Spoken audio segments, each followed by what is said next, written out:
In a world where space and time are intertwined, one man dared to challenge the status quo. His name? Dayton Miller. His weapon of choice? A flute. But not just any flute. This instrument held the power to unleash the ether, a pervasive medium once thought to fill the universe. Miller, a physicist by trade, a musician at heart, discovered a harmonic resonance within the ether. Time for Q&A. All right, gentlemen, we're live. Ready to begin. Please mute your mics. The format will be as follows. I'll get through this presentation. It'll take about 30 to 40 minutes. Then we'll do a live Q&A for questions, refutations, etc. All right, we'll watch this quick video that Shane made to show what's going on here. So between 1939 and 1941, the Germans during World War II used a series of radar systems that was able to overcome quote unquote Earth curvature. And this was a line of sight radar system. And this shows that the obstacle that they had to overcome, the Earth curvature, was non-existent. And we'll get into the particulars of how this system works. Basically, you have one radar system that sends two overlapping beams that create an equisignal in the middle of them. And a plane will fly in the middle of that equisignal over target, where it gets intersected by another beam that's also doing the same thing, where they'll hear a lower pulse tone of the same thing that they're flying through. And when they hear that, that's when they know that they're that's when they're over target. So this is what the signal looks like. Primarily what we're going to be going over is the startup of the system. So the radar system that was installed at Stolberg and the one that was installed at Cleve, and where their original target was when the British measured it and all that stuff, which was over Derby. So here's a graphical overview of what the beams look like. It sends two overlapping signals, dots and dashes. Where they intersect, it makes a coherent beam. So if you're left of center, you'll hear a beep, beep, beep, beep. If you're right of center, you'll hear a beep, beep, beep. And if you're in the center, you'll hear a beep as a coherent tone. All right. That's my best impression of Morse code. And then here's again the intersection point of the two beams as the plane flies through the equisignal. And then when you get that intersection point, that's when you pull the trigger to drop the bombs, or whatever you pull to drop bombs. All right. Cool. So here's the characters that are involved in the story. This is R.V. Jones. He's the military officer that was in charge of the operation to investigate the Knickerbein system. Originally, a bunch of circumstantial evidence that led them to believe that the Germans had a radar system that could target them from such a long distance, irrespective of Earth curvature. And there was a lot of pushback on that. So we're going to go through the story of how he overcame the pushback of trying to get people to accept that this was a real threat in lieu of all the circumstantial evidence before they actually took the measurements. So this is Frederick Lindman. He was the scientific officer employed by Churchill at the time. So to get to Churchill, you had to get to Lindman. Now, Lindman was Jones's former professor, so they had a little, personal connection. So there was some leadway there. But ultimately, Jones has to convince this man that there's a real threat, and then he has to get authorizations from Churchill to engage that threat. This is Thomas Ledwell Eckersley. This man, his quote-unquote unpublished papers were used as to argue the mathematical proof of how a line-of-sight radar beam could be used on a globe in the way that the Germans used it at the distances. So we're going to definitely take a look at his work. Then we have Vladimir Baron Harkonnen, aka Winston Churchill. So this is the guy that gave the authorization after the meeting that the lads had. And we have the graticule. This is the latitude and longitude system that fits on any projection. And the coordinates that are associated with this lat-long system are what the Germans are going to be using to dial in their attacks. And just a real quick note on the graticule, all of these projections are equally valid and they're all the same. They all convey the same message. Okay, so starting with the technical specs. Okay, so starting with the circumstantial evidence here. Ray, I was talking earlier about how there was some circumstantial evidence that this radar system existed and it was a real threat. So we're going to cover that now. In 1940 to June, the British had intercepted an Enigma transmission, and the only part that they were able to decode was the words Knickerbein and the latitude and longitude coordinates of Stallberg and Cleve. And then they also had coordinates for the intersection point of the two beams over at Derby. So that's a pretty lucky break. The only thing that they could decode from the Enigma is this brand new radar system and the targets that it's going to be targeting. They had a couple down pilots, some POWs and stuff. They were doing interviews, and when they conducted the interviews with the POWs, they didn't tell them anything. But then when they went back to their prison cells or whatever, they were talking to the other people that they were imprisoned with, and they were bragging about the radar system, talking about how it takes human air out of it because once you just fly in that glorious signal, and when you hear that second signal, you just drop those bombs because you're good to go.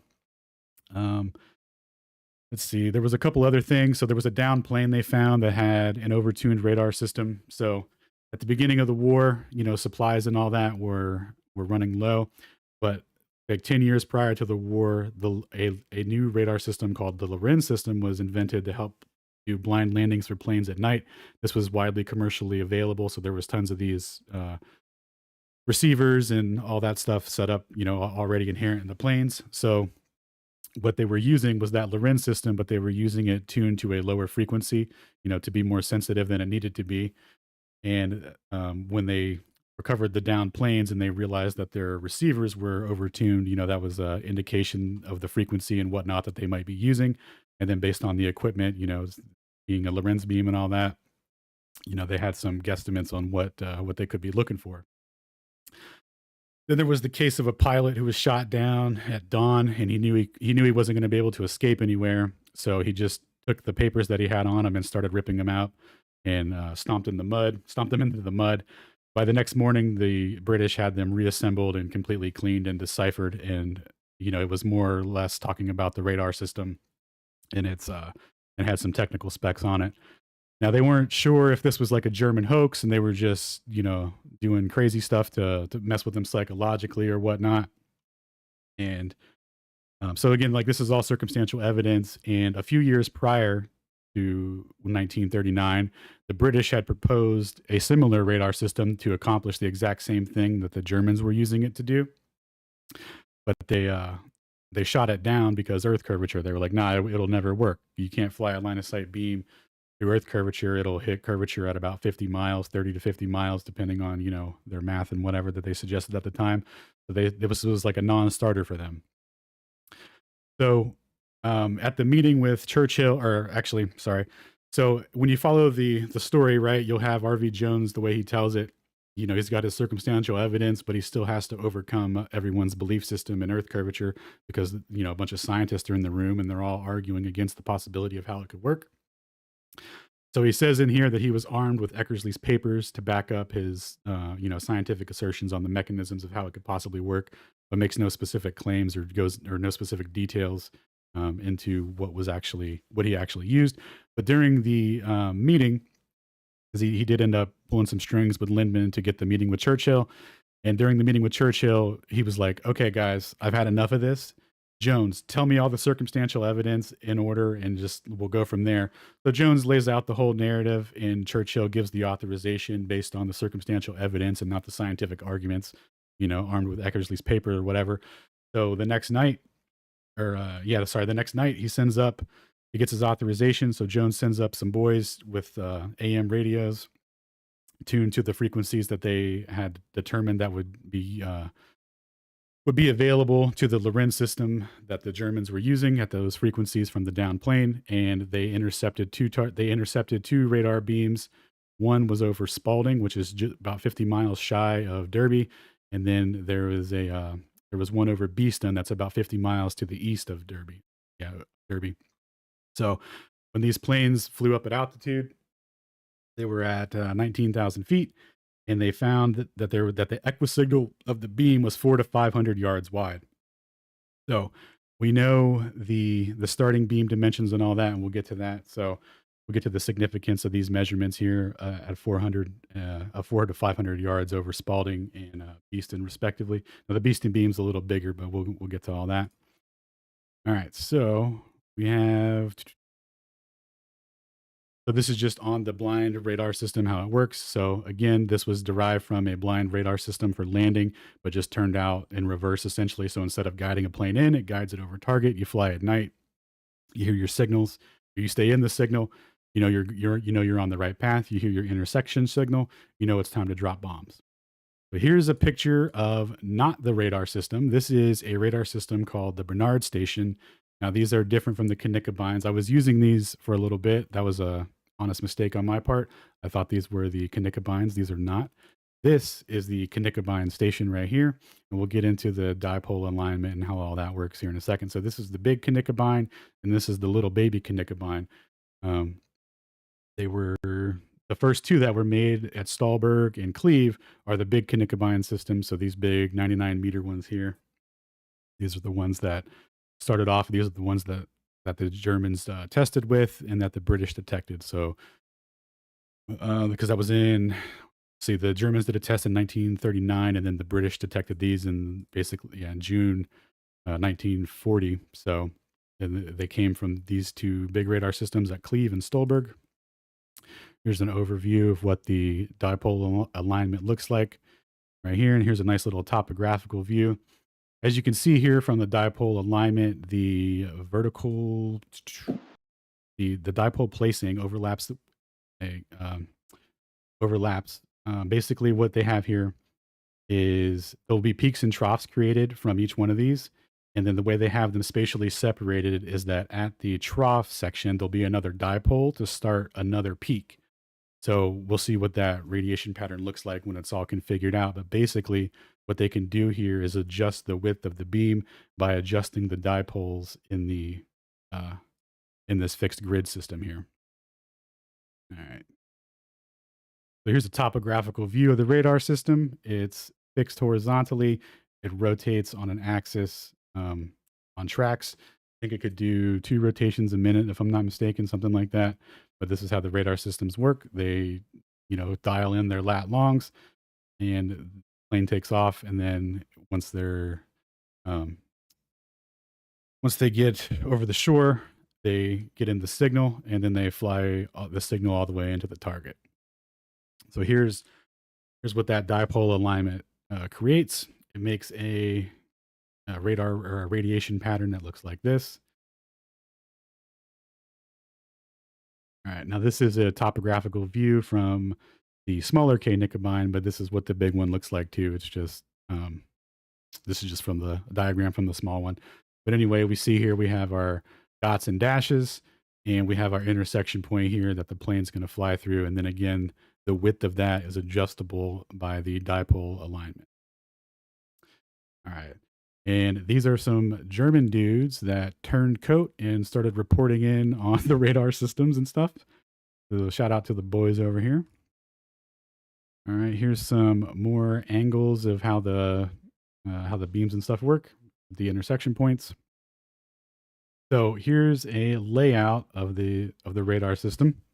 So the original two that we're going to be talking about here primarily are Stolberg and Cleve, because this is what was tested and what was used originally. And this is what the British detected as well. So Spalding would be like right here, and then Beeston would be about right here. So they're just about 50 miles shy in either direction of Derby, where they were detected. This is the plane that the Germans used. So this will be what we're looking at. The important stats here is that the bombers flew at 19,000 feet. So this is just their maximum load weight and all that in regards to their flying capacity and where they would what altitudes they would do their attacks at and stuff. So keep moving on here. Here's another topographical view of the traditional Lorenz system. So this is what they would use to guide a plane, right? Very same exact concept. We got our equisignal in the middle. We got our dots and dashes on either side. Plane flies through the center, lands in the runway. Everyone's safe. But in the reverse, the plane flies out over target. All right, very straightforward. They were using a 3,000 watt transmitter, and the planes flew at 20,000 feet to conduct their bombings. And it says here up to distances of 250 miles, but there was actually, further distances than that. And we have based on the beam width at 33 degrees and all that. All right, another topographical view just showing the equisignal in the dots and dashes, just how it works. Then we have the bombers just confirming their altitude. 'Cause some people will say, the altitudes were higher or lower, etc. Just them talking about this was a POW talking about the countermeasures that were employed where it was making the German bombers doubt their confidence in their ability to use the Knickerbein system effectively. And he was talking about how at 20,000 feet, the embers that were lit, they couldn't tell if those were due to the effectiveness of their bombing or if those were part of I have a question. Operation Starfish. Wait till the end, please. Operation Starfish is when they started getting wind of this, part of the countermeasures that they employed. Let's go over that real quick. So Jones got his confirmation in the summer, June 1940, and the day after, they started doing their deploying countermeasures and whatnot.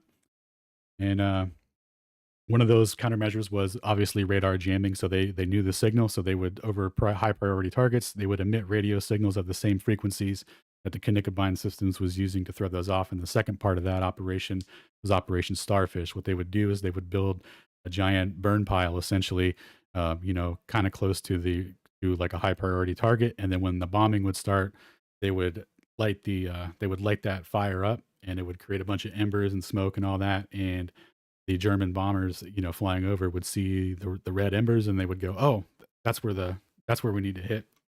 So, and that was like creating, a false target for them. So it was throwing them off. So anyway, just confirming the 20,000 feet. So here we're going to go over some stats now.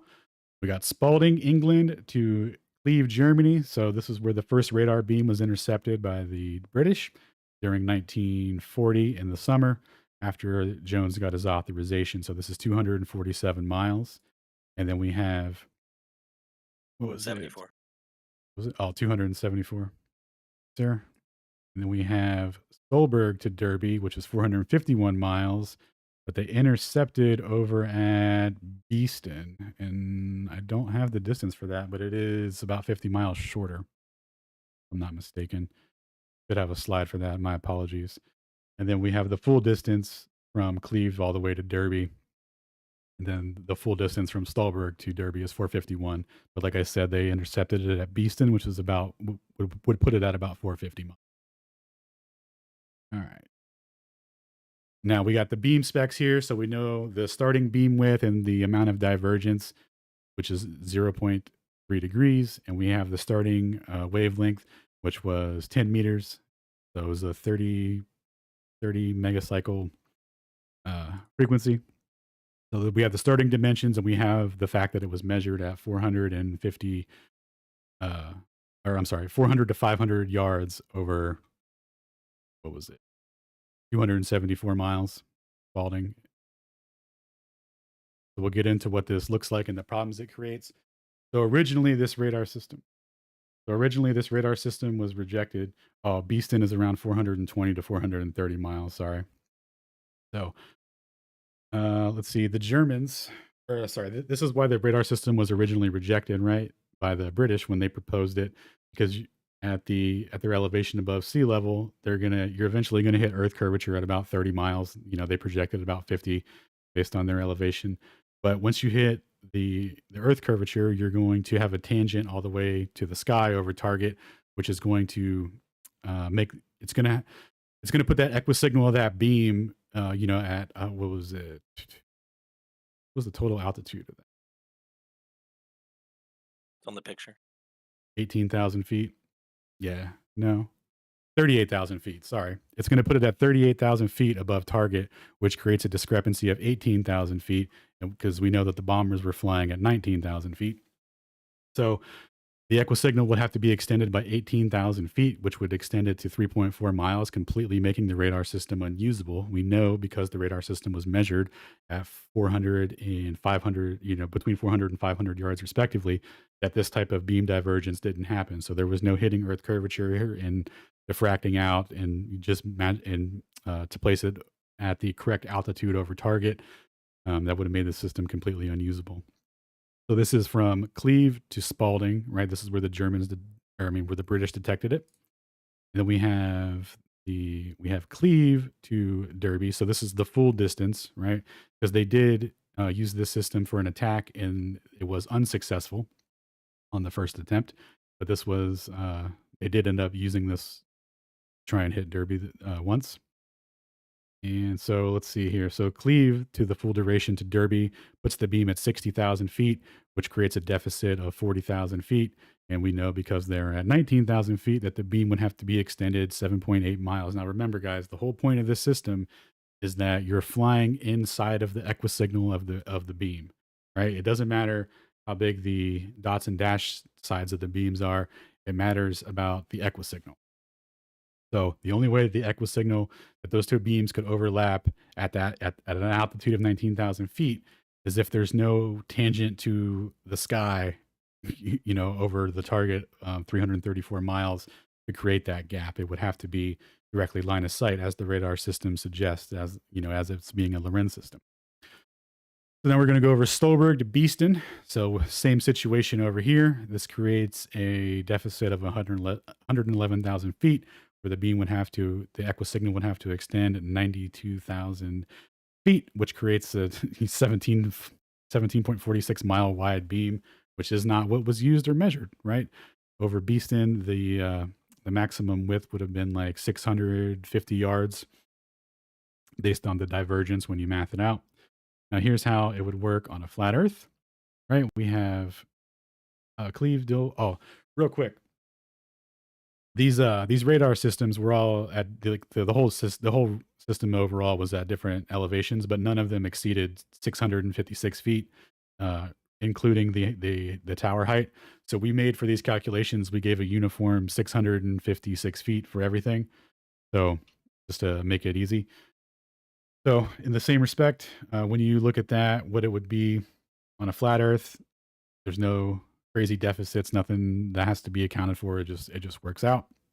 We can use plain trig to figure out the dimensions of that beam width and all that, and it matches what was used and measured by the Germans. So we came across this new document here from the Germans, and then I have a link to the translation because I haven't made a proper translated, picture for this yet. But if anyone's curious about the words or doubts what I'm saying for the translation, I included a link to my ChatGPT transcript. I basically just typed all these words out, and asked it what it was. We can get an idea of what they're talking about here. So they're talking about the different the different radar stations at different power levels. The 3,000 ones are the big Kinnickebein systems. And what we found is that during their testing, the Telefunken test company, the company that set these radars up from Stolberg, they were measuring, from their measurements, they could receive the signal at the equisignal from 1,000 kilometers away at 4,000 meters high. So 13,000 feet instead of 19,000 feet at 1,000 kilometers away. And what that creates here, what this bottom part here is, right? When we're looking at this angle of divergence from the starting point to altitude, right? This is the angle of deviation from that, right? So it's not very much, it's pretty small, and it actually goes in tandem with what was reported by the British, where some of them were saying that some of their ground stations actually picked up some dots and dashes here and there. So the only way that would be possible, right, is if they're just blasting a ton of information in the horizontal direction, and it just propagates out. And this is its natural beam divergence over a plane. So here we have Spalding to Cleve, same height. I'm sorry, different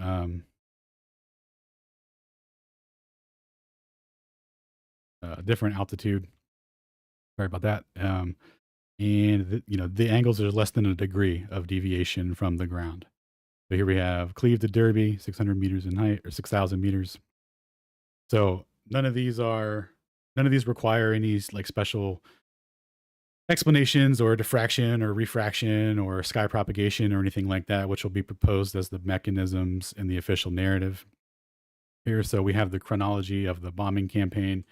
So the Germans did a test run in June, and then they officially started their bombing campaign in, I think it was late July or August. when they started going hard, and they hit targets all over Britain.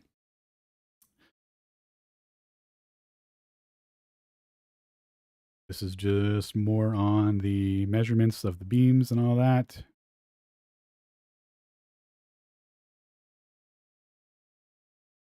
More confirmation of that. This is a direct quote from R.V. Jones, because I was talking about earlier how he was saying that, to try and convince the lads with the scientific aspect of it. He says he was armed with Eckersley's computations. There's a couple other books on this matter, and they all kind of make the same loose reference that, Eckersley's unpublished papers, et cetera, helped explain everything. But when we get into Eckersley's unpublished papers, we found two papers that were published. We have ultra short refraction and diffraction. So this is sending shortwave bursts to planes at altitude up to 4,000 meters, which isn't what the radar system was used for. It was operated at 19,000 feet. So this isn't applicable, and this isn't about sending a coherent beam, right? This is omnidirectional propagation. Then, in the same respect, there was another paper that he found that's regarding long range radio signal transmission, like from the distance from like England to New York, that kind of stuff, where they're like, oh yeah, it's just you go up, you hit the sky, hits the old heavy side layer, bounces down, hits the ocean, based on XYZ conditions. It just creates this bouncing back and forth, and that's how we get there. So this is obviously not applicable to the radar system, because this was line of sight. The idea was you fly in the radar beam over target at night to be guided into another beam where you meet your intersection point. So we got Earth curve calculator here to go over the how we derive the math for the diagrams. So this is showing you the distances. This is for Stolberg. Observer height 30,000 feet and target size 20,000 feet. This is going to be your altitude. And actually, wait, this is Mount Everest. My apologize. So this is the one. So I said earlier that we set a uniform 656 feet. They just give maximum benefit to the globe in uniform calculations to make it easy. Well, if you put this radar system on Mount Everest at 30,000 feet and you try and target Derby at 451 miles away, you're going to have a 38,000 foot deficit, and your radar system is going to be unusable. Even if you put this at 38,000 feet, it doesn't work on a globe.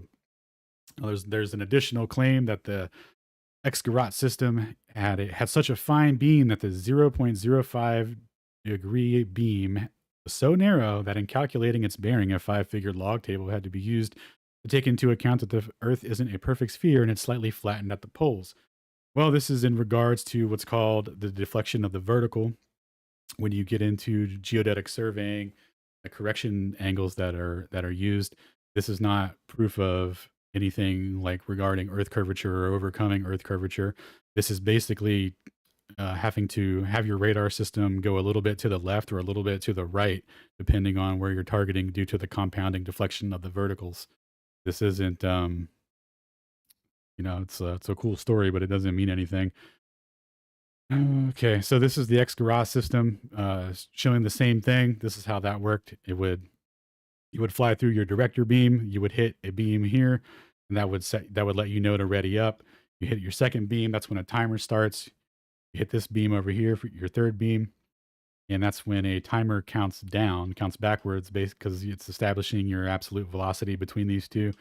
And when the timer hits 0, and that's when you do your release. So this radar system was way more accurate because it gave you your absolute ground speed, which was super important. So that helped with that. Now, this is in regards to deflection of the verticals for geodetic surveying, because like I said, the old graticule was used, right? Well, the graticule is supplemented by a bunch of deflection of the verticals through geodetic surveying. You can learn all about the deflection of the verticals and the correction angles that ensue regarding astrogeodetic surveying. If you want any of the papers, you can go to mctoon.net/se and download any of the Arc of the Parallel books and read all about that. So again, this is just correction angles where that are accounted for by deviations from where the stars are supposed to be. So when you get into geodetic surveying, it starts with referencing where stars are supposed to be. So they'll be at a location at a station site. They'll look up 90 degrees at their zenith. There's supposed to be a star overhead, and it's a little off by a couple arc seconds. So they went, oh, you know what? There must be a gravitational anomaly here, and my plumb bob isn't going directly to the center of the ball like it would anywhere else. It's physically offset because of this some sort of gravitational anomaly. I'm just going to go ahead and tilt my theodolite and then call this angle, um, call this good, and then mark this angle down that I had to correct for. So when they talk about, oh, we had to correct our beam, with a 5-figure log table and all that is just left right adjustments to make it accurately, or to make it line up accurately with these correction angles that supplement the graticule. So, all right.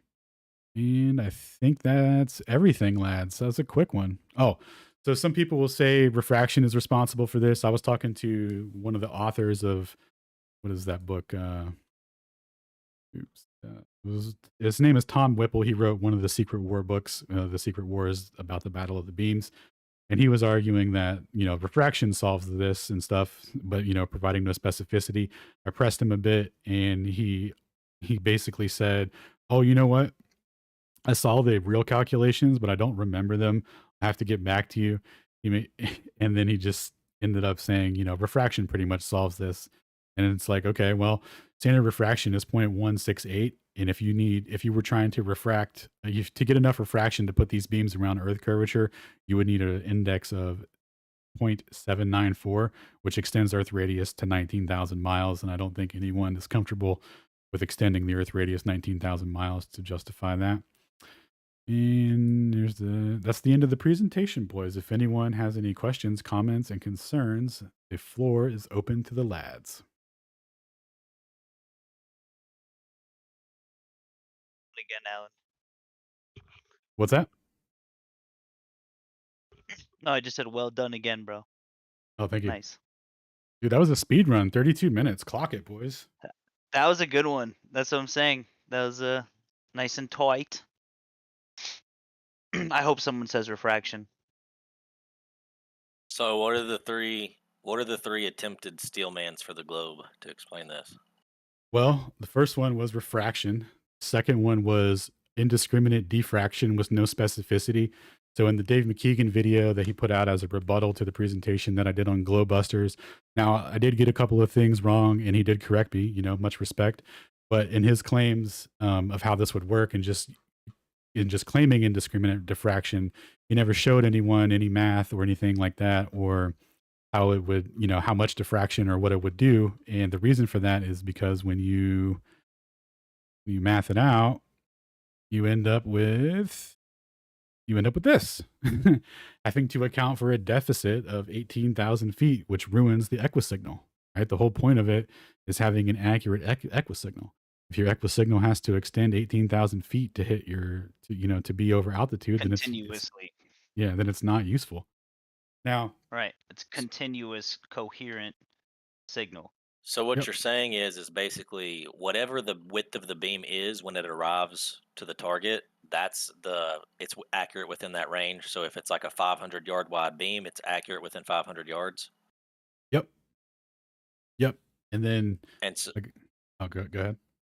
Oh, sorry. And so it's accurate within 500 yards. And so to use diffraction to make up for the gap in the beam altitude and the airplane altitude, if you say that the beam diffracted in order to reach that altitude of the plane, it would increase the width of the beam so wide, like what's that, 3.5 miles, that the accuracy would then only be within 3.5 miles. And that's not useful for a precision strike targeting system.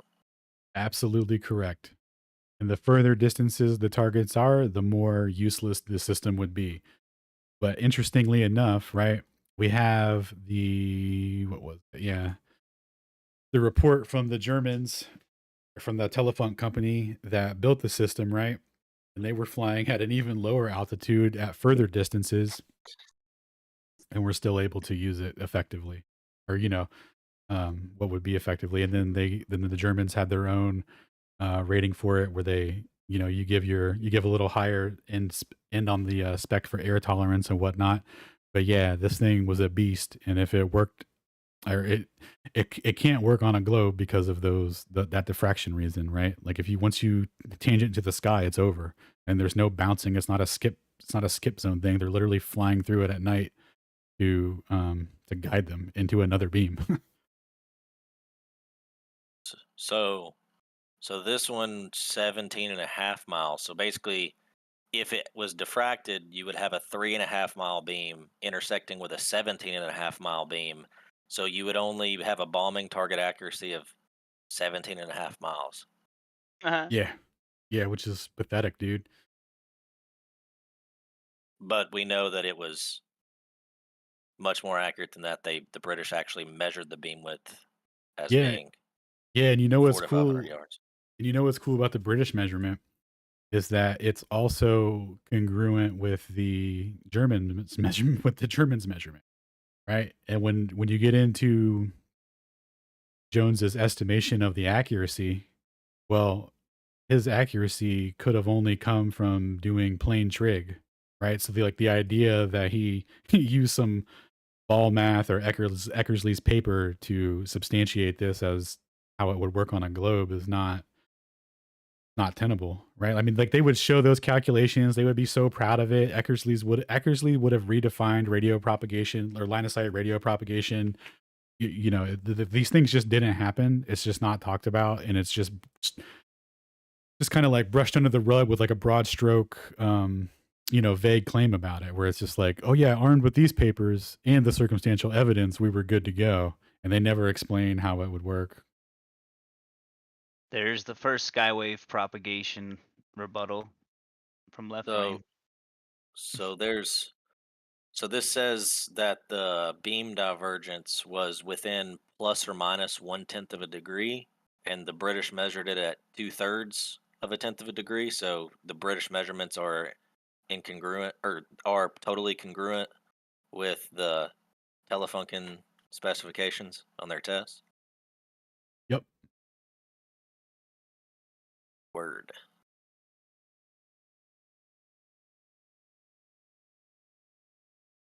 I remember when you first presented this, the number given was like within 3/10 of a degree, because that's what that one chart that they gave the pilot said from like the military side.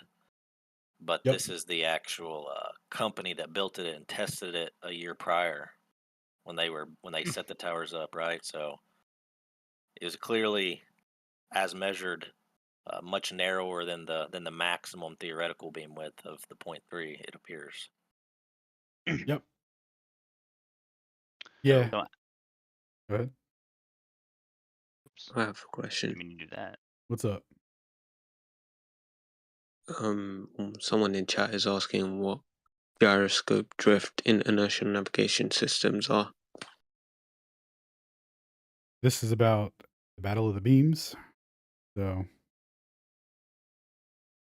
Well, Celion Prime has that question, so if you want to answer. All right, that was unproductive. But what would you say to those who rebuttal with skywave propagation, where it's bouncing off the ionosphere, hitting its target? well, the oscillation rate of the radio frequency was 33 megacycles. So you would have to substantiate what material is up there at the ionosphere, like even to entertain it, right? Like what's up there that's naturally oscillating at that, right? And then also that's dependent on seasonal conditions and stuff. But when the bombing campaign started, they ran this bad boy for 360 days consecutively. They only took 2 days off, November 1941, or no, I'm sorry, November 2nd, 1941, and November 23rd, 1941. Aside from that, this was used 360 days consecutively. Wouldn't there be if it was a bounce off the sky, if they had a 500-yard wide beam that bounced off the sky, wouldn't you have like a 500-yard reception point at the beginning and a 500-yard reception point at the end, and then just a big area of no signal in the middle the entire trip there? Exactly. Good point. Yes, Jeez, oh, good that's point. and that's the other It wouldn't reason. be a coherent signal. And that's another reason, like the British didn't use this, because they were like, well, you would have to do sky prop, it wouldn't work, blah blah blah. you couldn't maintain a coherent beam for line of sight targeting, right? Because then at that point, you would then have to adjust. You would have to be able to adjust your vertical, right? So that because you're at different distances, so you're going to have different skips to to even like entertain it. Like it's just not even what they did.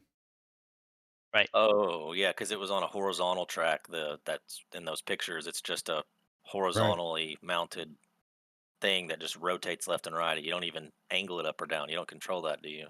Right. And in regards um to the geometry of the beam, right? Like when you look this out, I think our boy Bull Knight made this, right? It's Yep. like a cross section of that same radiation pattern. As you see here, there's like a 3-point deviation to the horizon, but there's no distance on this. Like you don't even know where this 3% would come from, what was measured and what was, how the system works. We're less than a degree, lads. So this is this supports a propagation over a plane and not sky propagation. Nothing Yeah. about this indicates going to the sky to bounce to create the equisect.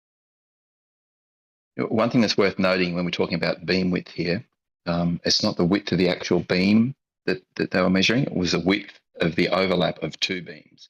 So these antennas dynamically switched between two beams, and the targeting zone in the middle was very narrow because it was the overlap of two wider beams. Yes. Okay. Is it true that they didn't follow the beams until they got to the British coast? Yep. That's what I heard. They were told not to fly We've heard. They were told not to fly in the beam while they were going um, to it, like implying that it was possible to do that. But either way, once they hit the coast, they still have to travel hundreds of miles to target. So it can't just be, oh, it skipped right here, they intersected it, and then they keep going, right? And also, I actually don't talk to Jesse, so I don't know how I heard you. Should be hella muted for me. But that's the answer to your We, question. yeah, I heard that claim, but we didn't see that in any of the literature. I Y- mean, even if it At was a all. thing, yeah, even if it was a thing, I mean, I'll he, give Bull the I, benefit of the doubt. He researched it hard. But yeah, I personally haven't seen that. But yeah, that was from Bull Knight. But even still, it doesn't change anything. Still you need a still are coherent beam traveling, to fly through for 200 plus miles. That yeah, because started once you it. hit the coast, you're still traveling 100 and something, 150 miles to the target, like from the coast. So, like, you get a 500-yard beam to fly in across that entire distance. Be pretty easy to lose a 500-yard beam if you were just picking it up once every 200 miles or something. Yep. It would be Yeah, except it's when they if they lose the beam, they only lose half of it. So if they were drifting to the right, they would start to lose the second pattern, and as they're flying through the right hand half of the beam, they only hear one tone. And as they move back again, they start to pick the second tone up. So they get quite a wide range of directional control as they move in and out of the tone of the two beams. Yeah. Yeah, but the key is the Yeah, geometry of yeah, the equisignal. the two Coherent beams though. that are at 19,000 feet, right? So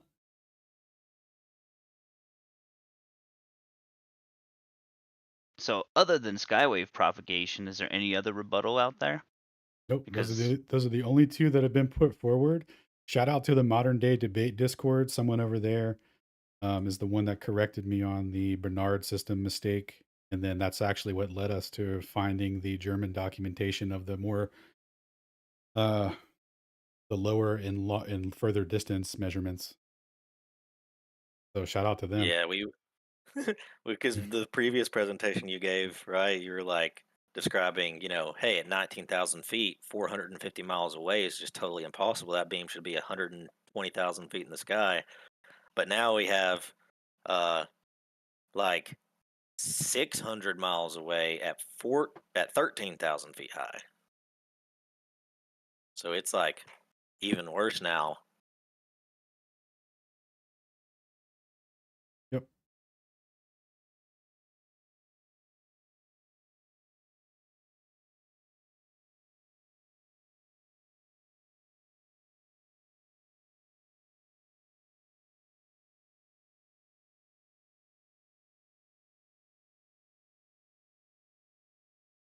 All right. Is there any questions or comments right now? I got a couple people muted, so I don't know if they're speaking. Yeah, Jesse's speaking right now. Anything relevant? Yeah, he's good information. Yeah, go ahead, Jesse. No, we should maybe just carry on. Cool. Well, No I mean, worries. it's the app. Yeah, don't let any facts get in the way of anything. It's a good idea. No, I'm saying. All right, we'll just finish your last thing, Jesse, and then we're gonna carry on with the topic.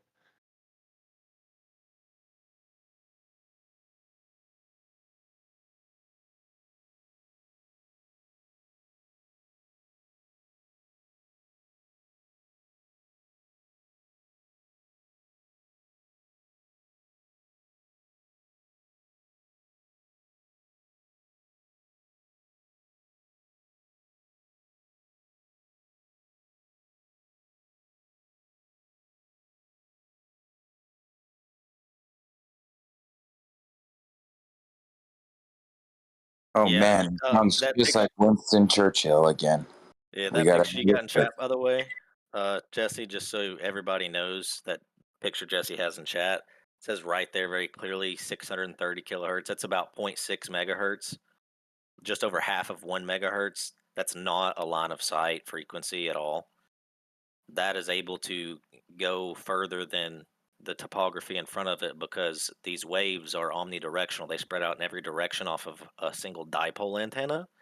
And as they spread out upwards and outwards, they continue to diffract over terrain. So diffraction over terrain from super long wavelength frequencies like this is the answer here.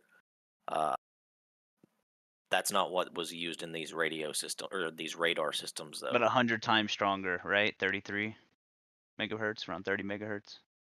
Yeah, it's like 60 something times higher frequency and shorter wavelength. Massive transmit power. Do we know what the transmit power was and how wide the beam was at the claimed range? So, you know, how wide and how tall that the beam pattern would have been? So according to the documentation, the British measured it at 500 yards at 270 No, that's the miles. overlap. That's the Hold overlap on. of the target zone, the actual beam. Well, yeah, hold on. So they Alan's measured pulling it up now. They measured the equisignal at 500 yards at about 270 something miles, which, if you do the trig on it, leaves you with a beam divergence angle of 2/3 of 1/10 of a degree. And right here in this chart for the Connecticut system, the Telefunken company gave plus or minus 1/10 of a degree for the Connecticut double dipole setup with 1,000 yards or 1,000 kilometers. Sorry, 1,000 kilometers average distance that they could pick it up at. So that's that's perfectly within their specifications, and that means that you can trace that path all the way back to its origin from where it was picked up and do the trig and show that it's planar trig that makes that calculation. So I'll go back to my question. What was the width of the actual radio beam, not the overlap? Yeah, the width of the side beams, the dot and dash beams, those specifications are not given. Yep. Have we estimated that based on those radiation patterns and things like that? No, because there's not a distance axis. Yep.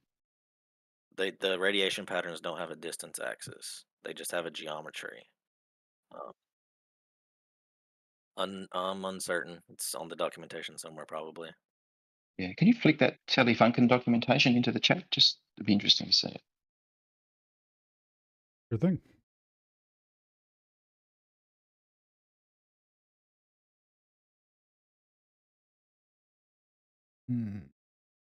I have a question. By the way, one other thing I forgot, Alan. I was going to ask you, or like, wasn't it in that in R.V. Jones's book? I think it was his book, or it was either his or the other guy's. They wrote down about Eckersley's response when R.V. Jones was trying to convince him that it would work, and he pulled up some like unpublished paper, and R.V. Jones or Eckersley was like, "Yeah, but that's not applicable to this scenario." Oh So yeah. like opposed him and said it would never work, and he staked his career on it and said like, I staked my career that this like wouldn't work. So his paper was a skywave paper, and so if he said it wasn't applicable, probably for the same reasons that we're all sitting here talking about it right now.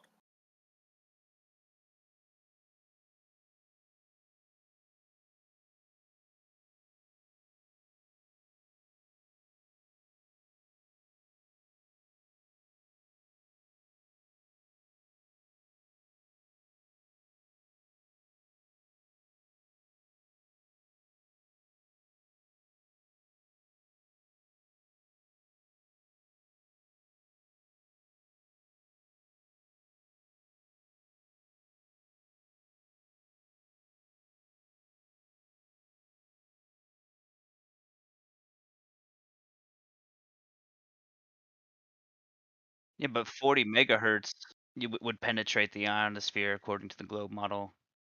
It's pretty much almost there. So it wouldn't even diffract as much as it would need to go 17.5 miles down or whatever, 3.5 miles down.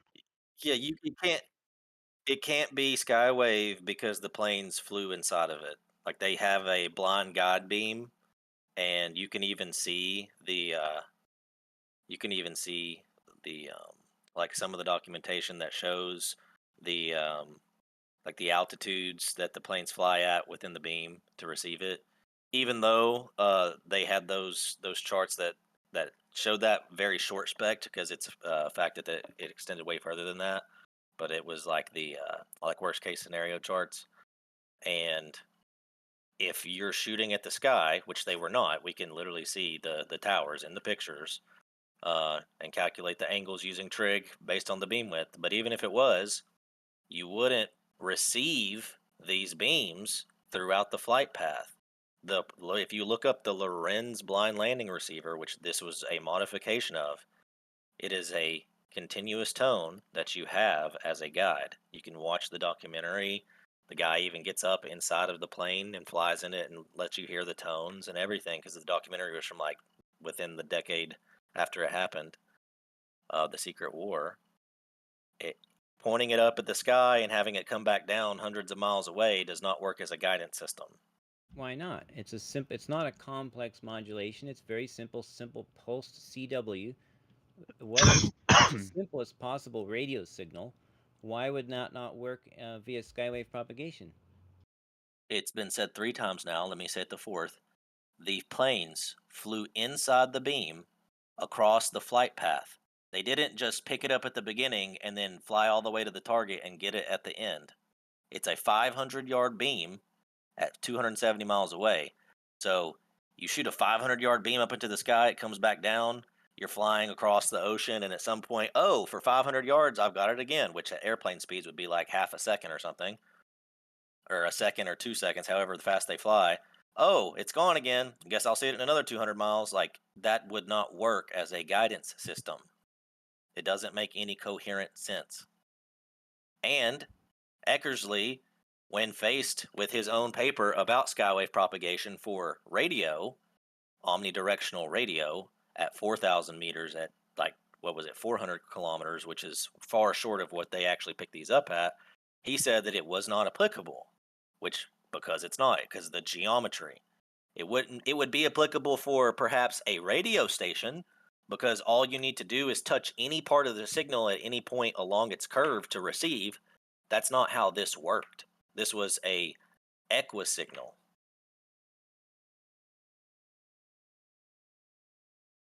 So that's why Skywave doesn't explain it.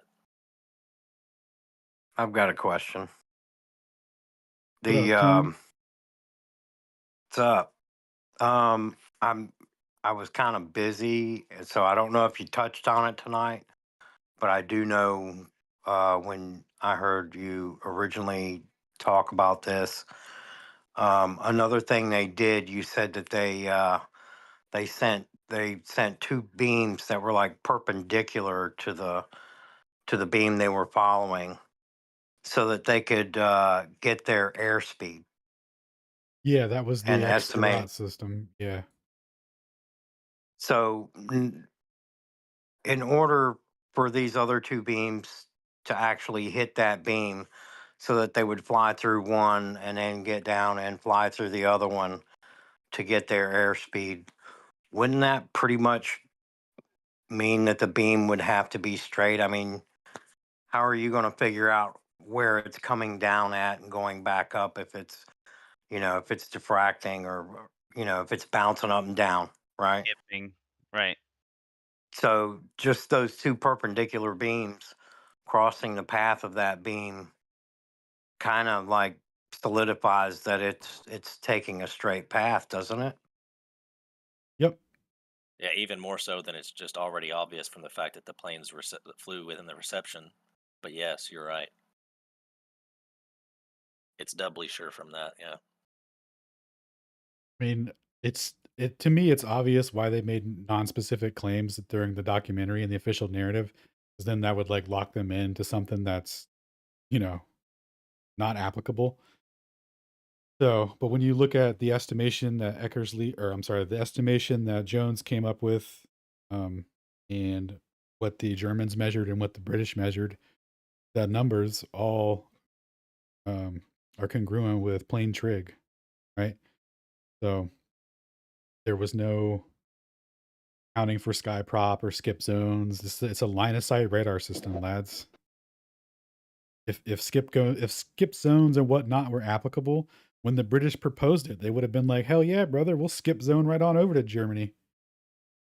But they knew that that's like preposterous, right? Because when lives are on the line, this is when things matter, right? Like they had a bunch of Globers in the room that were arguing it would be a waste of resources to look for this beam because this is just German propaganda, right? And it was the compounding circumstantial evidence, the interception of the Enigma, the down pilots, the top secret information that was being carried by one of the pilots, the what was it? The down plane that had an overtuned radar system. I mean, the OPSEC on this was horrible from the Germans. They had a surprise attack Death Star, and Yeah. they totally and the British were totally onto them. So that's crazy.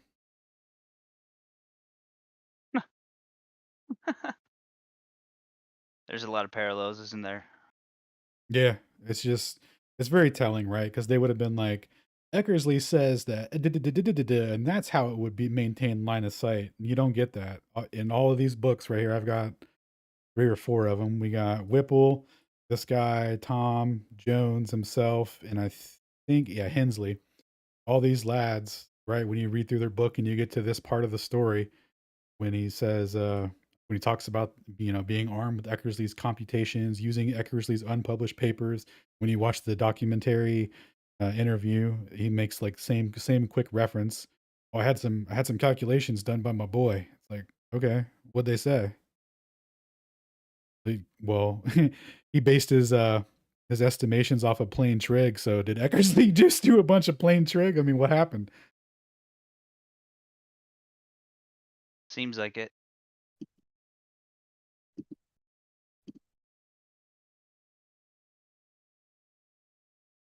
Yeah, man. It's been like a month and some change now, and Yep. the best, and I say the best like glaringly, lol. The best attempted explanation for this was McKeegan's, and he just said diffraction with no numbers, and he admitted like, oh, Alan, because when Alan first was doing it in the early stages of research, he just used the distance from Cleve to Derby, but they picked it up not at 330, they picked it up at 270, and he's like, well, Alan's wrong, it wasn't 330, it was 270, but even at 270, it may still be a problem for the globe, and then he like moves on. It's it's like, oh really? Yeah, actually it is. Let's just plug it into the calculator. Oh wait, and Problem. that's why he couldn't give any numbers, because if you attach it, once you attach an explanation, in order to give specificity to it, you have to attach the numbers, and that's what is in those pictures Alan had of the curves. It would destroy. It's not possible for the measured beam width to have been 500 yards if the beams were diffracting down that far. Like the fact that the measurements were as narrow as they were at those distances shows that they had to have been propagating over a flat surface. That's the only way that they could have measured them that narrow. And it fits, once again, within the beam divergence angles. You can just plug in the beam divergence angles, the maximum, which was 0.3, even though the actual real world was 0.1 or less. You can plug in 0.3 as the beam divergence angle and see how far it could spread down, and it still would not reach Still. the planes, not even close. Nope. I mean, he even went on top of Mount Everest. Still. Yeah. Yeah, it's rough out here. Being a globe believer with a flat Earth radar system dropping bombs on your country.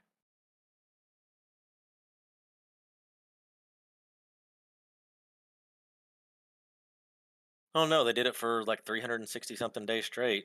So probably a lot. And then the next year following after that, they improved the system with an automated bomb dropping algorithm. They had these analog computers they put in the plane so that once they received the signals and got the cross beams, it would do a live velocity in flight calculation, and it would do an automated drop of the bomb, so the pilots didn't have to try to eyeball it at their altitude and velocity, because the once, like, the beams were extremely accurate, but once they got those beams so accurate, the limiting factor actually became the projectile itself and its deviation from air to ground. So then they amended the system to make improvements for that part of it too.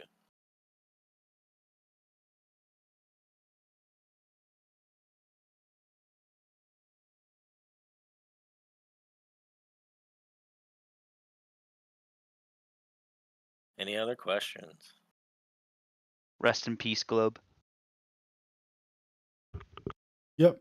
Due to the geometry of having to fly a plane through this to hit targets to get intersected by another beam that maintains the same geometry, the direct falsification of a globe 3959 with a radius. That graticule system that's used that we all argue over, what's the correct interpretation? How come it's equidistant on a globe, but when you put it on a Gleason's or whatever, a different projection, it won't be equidistant? Well, they all represent the same exact thing, and we now know the correct interpretation is the planar one. If globe geometry existed, this radar system would not work. Funny that they said in the papers that it could be used to target any system in England, or any target in England. It could cover the entire country, but they could use the same towers, right, to cover almost all the targets. They built other ones to come in from different angles because of the countermeasures that were developed. But the two original ones were designed in such a way, they were spaced far enough apart, and they had enough play in the left and right limits to where they could target any target in England. And it's like, okay, so how do you have two towers in the same locations that never leave their locations, simply just rotating left to right, able to hit planes at the same altitude at any distance away? If you invoke any of the three attempted explanations, skywave, refraction, or diffraction, you have to have variable numbers for all of those in every circumstance, but yet these worked no matter how far away the planes went, no matter where they were, and no matter what the temperature or seasonal or time conditions were. Would only work on a Well, you plane. don't have strong evidence about the seasonal and time conditions, though, do you? Like a 300 detailed log of when they were used, or 360 days a year, that's all 4 seasons, I'm pretty sure, last time I checked my calendar. Pretty close yeah. to it. But do you have detailed logs of when they were used and things like that? Yeah, Or it's just we- anecdotal information? Every night starting from August 1940 to November 1941, except for 2 nights, November 1941, November 22 and November 23rd. That's all you The got? reference for that one? Temperature? Sorry, what was your question, Dazza? Oh, just I'd be interested to see the references for that one, just to have a look at. Yeah, just because it's a really interesting phenomenon, right? It's the cool to find Telefunken out how it company. works. Oh, sorry, I didn't mean to step on you. The Telefunken company did say at their outer limits, because it's clear that the outer limits were not determined by geometry, but rather by signal reception strength. But the the outer limits of their reception for the big towers averaged 1,000 kilometers, but it varied between 800 and 1,200 kilometers, and that variance was determined based on atmospheric and seasonal conditions, based on humid. They talk about like the humidity levels having an impact upon the far like the maximum range that they could receive them at. So when it was more humid, or I think it was more humid actually, I thought it would be less, but I think they said more humid actually, that they were actually able to detect it just a little bit better, or a little bit further or whatever than otherwise. But regardless of conditions, they averaged 1,000 kilometers, and like that just breaks that geometry breaks the ball. Busting balls with beams, so to speak.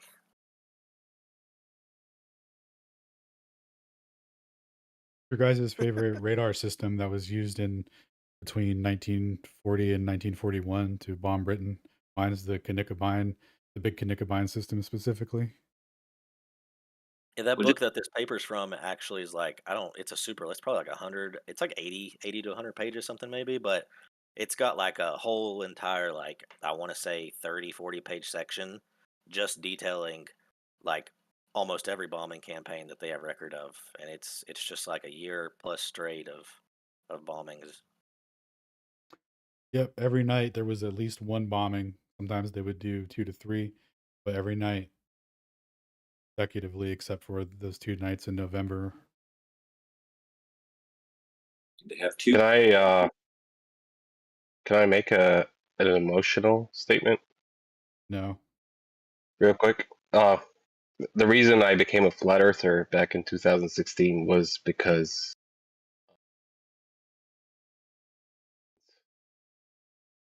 just wanted to say that. Thanks. Yeah.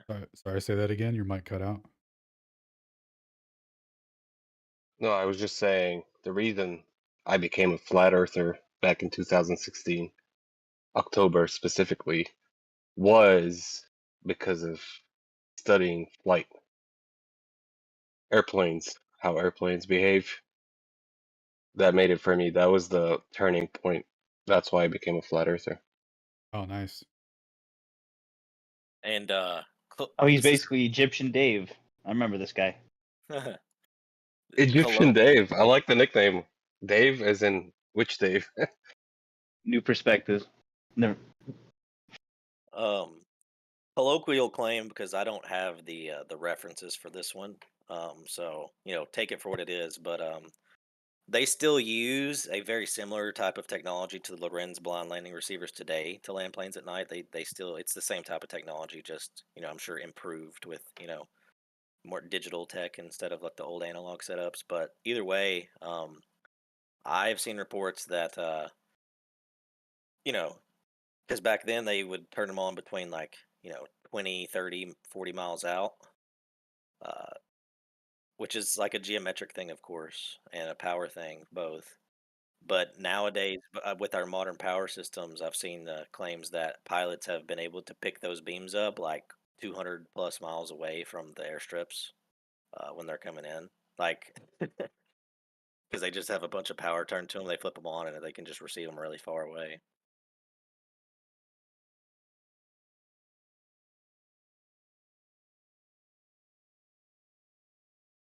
Not even studying them. Just my intuition as a person, like as a normal person, just looking and thinking about how planes are supposed to behave on the Earth, right?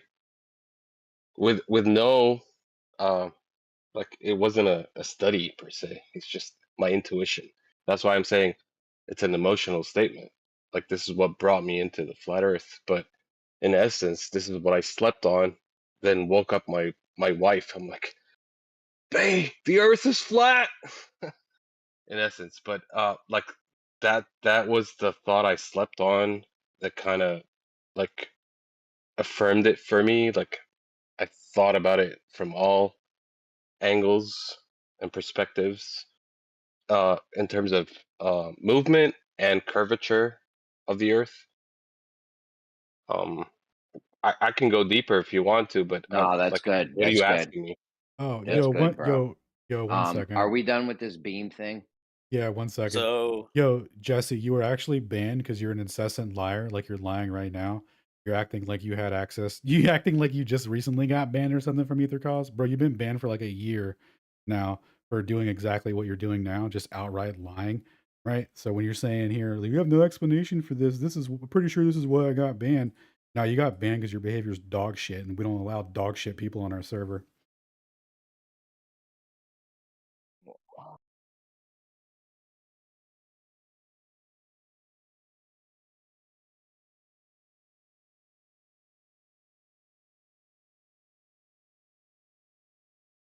he said you're wrong, Alan. That must have been it. Yeah. Alan, I have a. Like, I'm pretty sure he was banned before I ever joined the server. I joined last year in like December, right? And you didn't even know about this back then, Alan. So how could that be?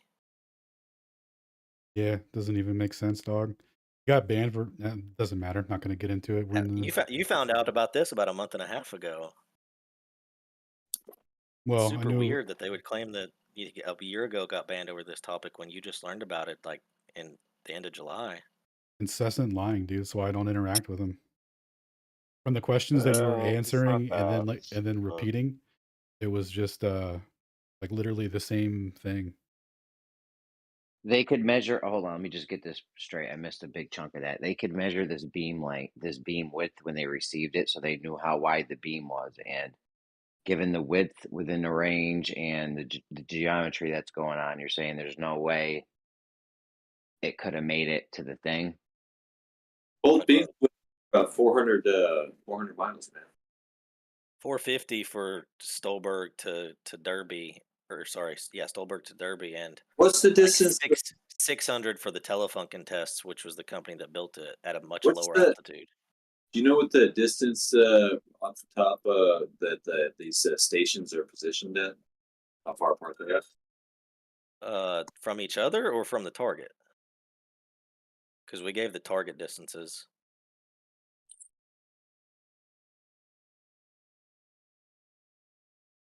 Well, anyways, yeah, so this is absolute, undisputable, definitive, complete proof that based on geometry and radio wave propagation, that the Earth cannot possibly be a ball, and it's been over a month, and there's not been one single specific claim to show otherwise. So, What yeah, Platypus said it's the Holocaust, but you're saying with the geometry they give for the globe and the diameter of the beam and the distance, there's no way. right, that's the point of the presentation.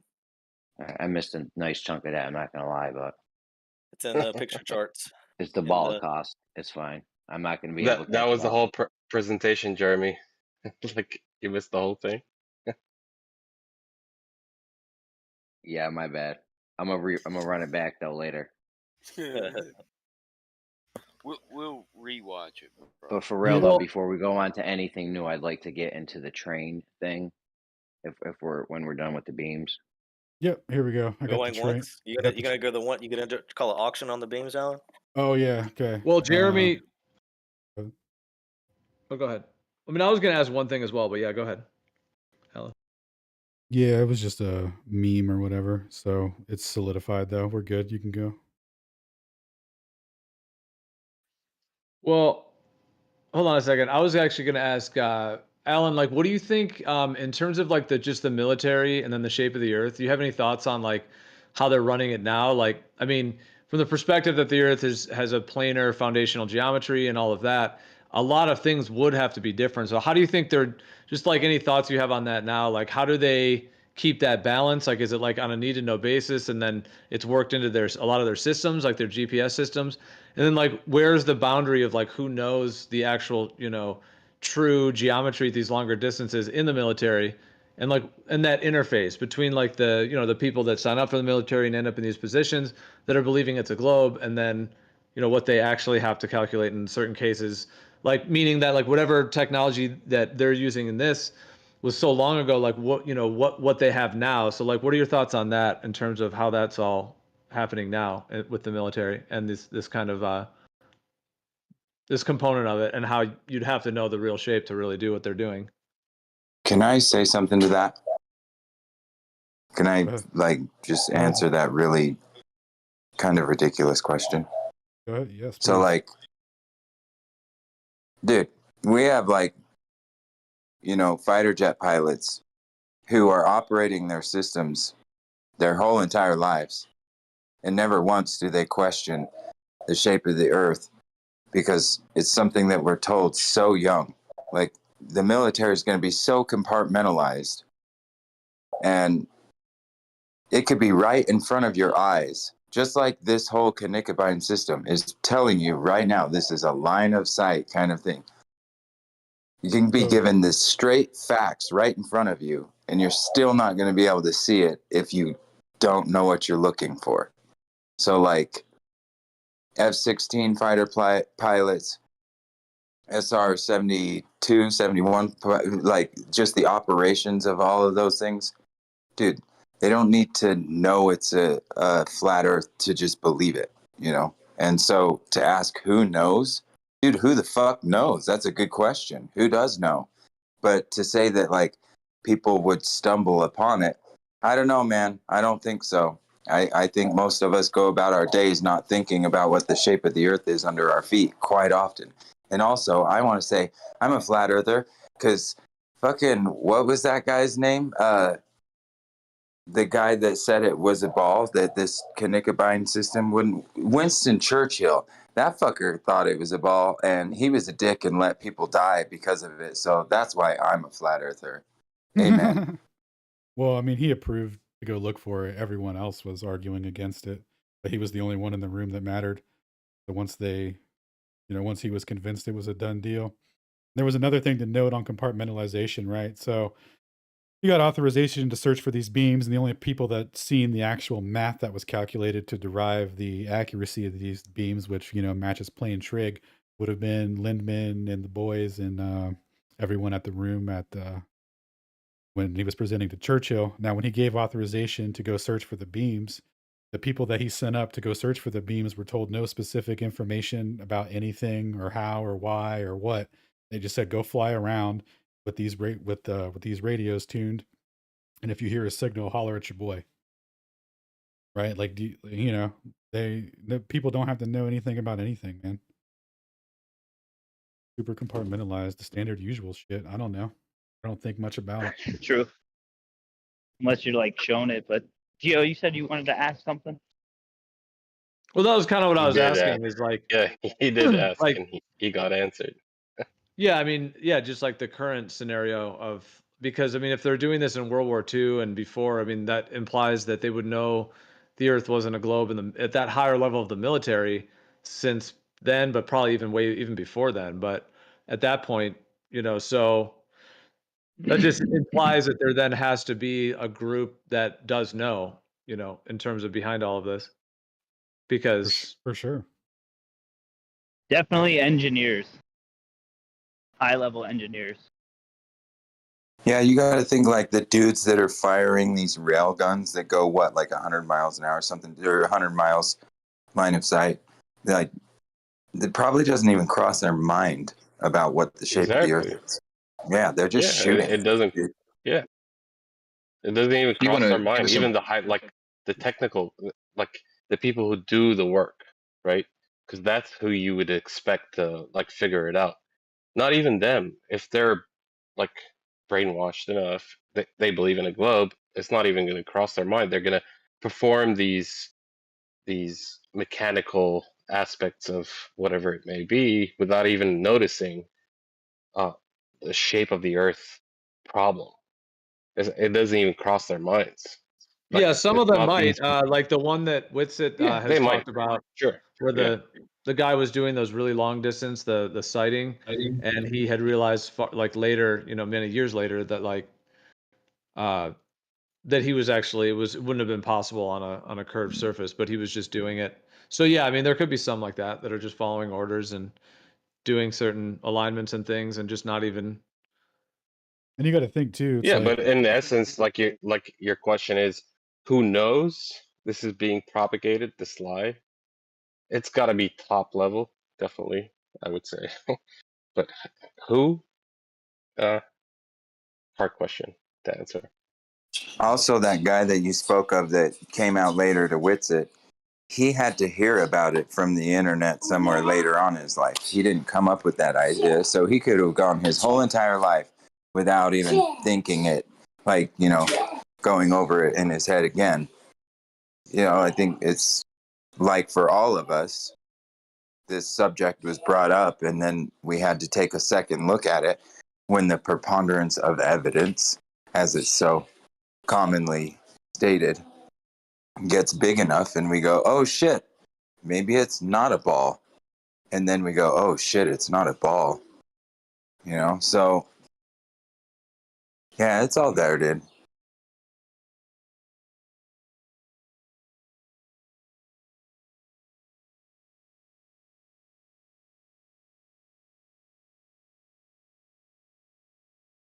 Say again. It means crooked leg. In the Kaban? It's because it's when you draw like the two beams converging on a position, it looks like a crooked leg, like a dog leg, or maybe like it's the fable of a raven from German mythology. That part's dubious, but it's because of the shape that it draws to the target.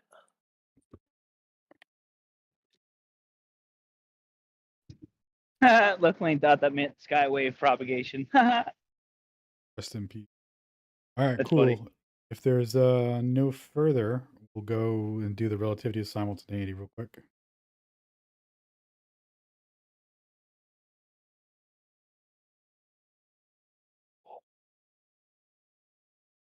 There hasn't been one reference that shows that from the Germans or the British. So if you want to make that claim, why don't you drop it right now, left lane? Drop it. Do it.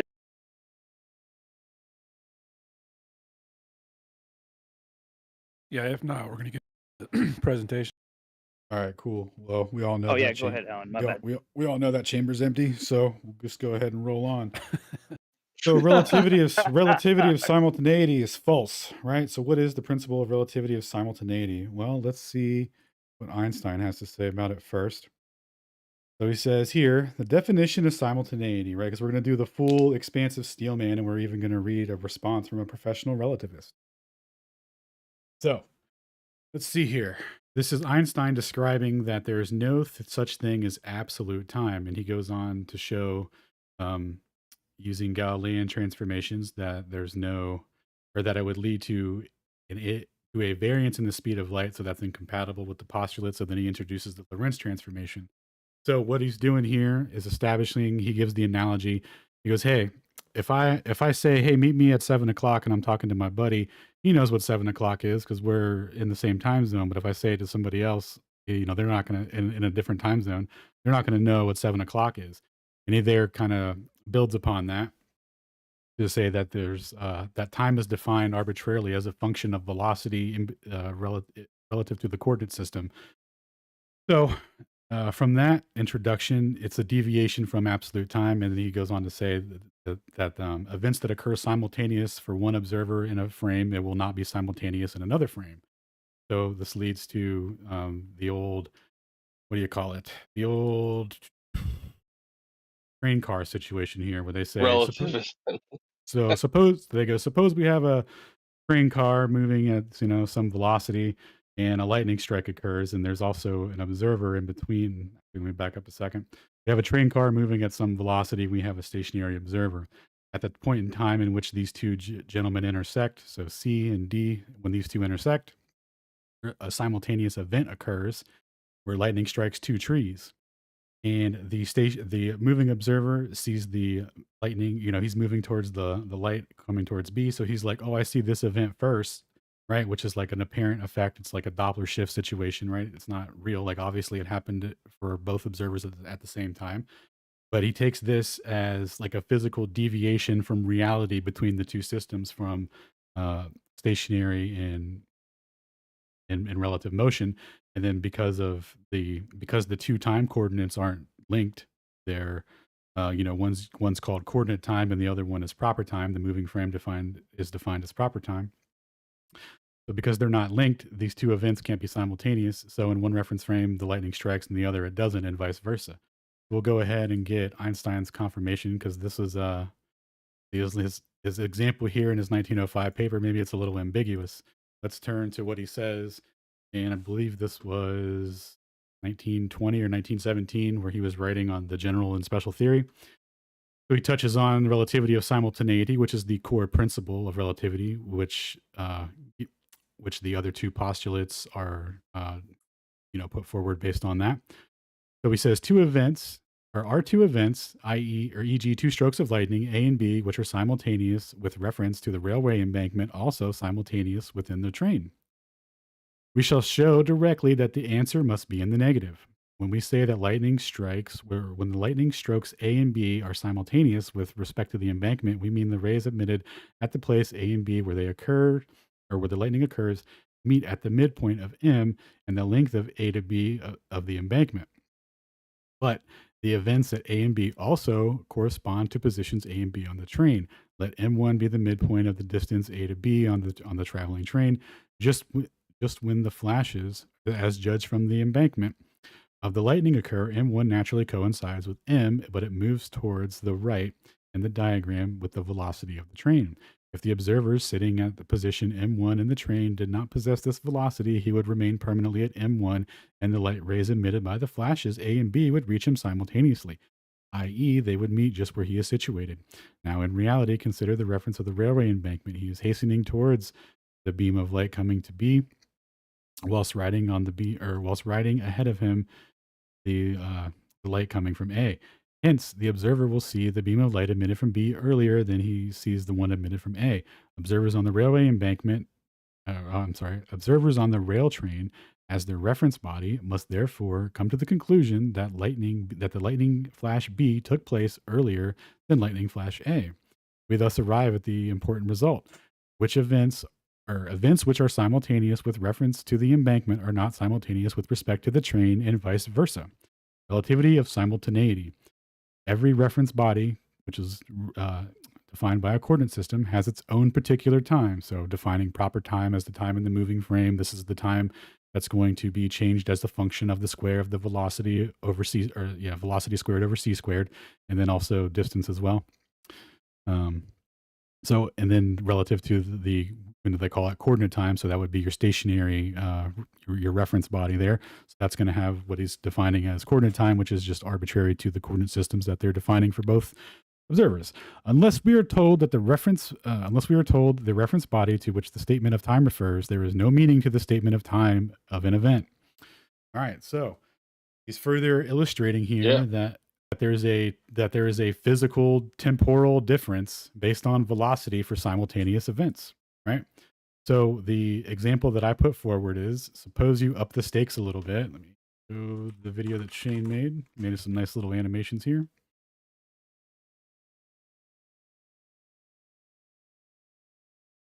You, the new team.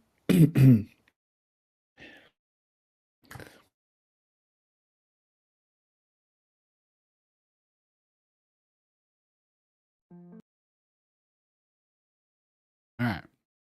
So same scenario, except when the lightning strikes these antenna towers, the signal is sent, and at the intersection point here, a bomb will detonate at the midpoint, right? So does the bomb go off or does it not go off? Well, relativity says that in, vice versa land, that in one frame it'll go off and in the other one it won't. And then when you Lorentz transform, you could say it went off in that frame, but not that frame. But the events don't occur simultaneous, i.e. both observers make two different observations in reality. So somehow this bomb goes off but doesn't go off, which creates a paradox, right? Now, when there's no stakes on the line and they just tell it through the lens of, the lightning strike, it's fascinating and dazzling, right? Ooh, it's like, oh, it does, right? Go ahead. Hold on real quick. Sorry to Mhm. interrupt. You're good. The bomb thing. The train's going, and then when does the bomb blow up, or when does the bomb not blow up? Well, in reality, the bomb blows up for everyone, right? I think he's saying, Jeremy, that the observer standing there with the suitcase in his hand, he watches the lightning strike, and in his eyes, as he watches it, he sees the lightning strike the towers simultaneously. It's only if they strike the tower simultaneously that the explosion signal is sent to the bomb.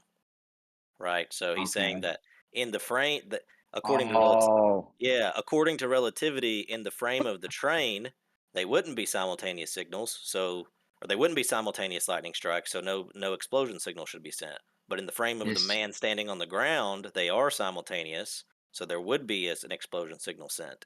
So would this is dope. I like yeah. this way more than I thought I did before. All right, nice work. Nice, thank you. And then we'll That was get the into. juicy part. So then we have our boy Franco here, a relativist.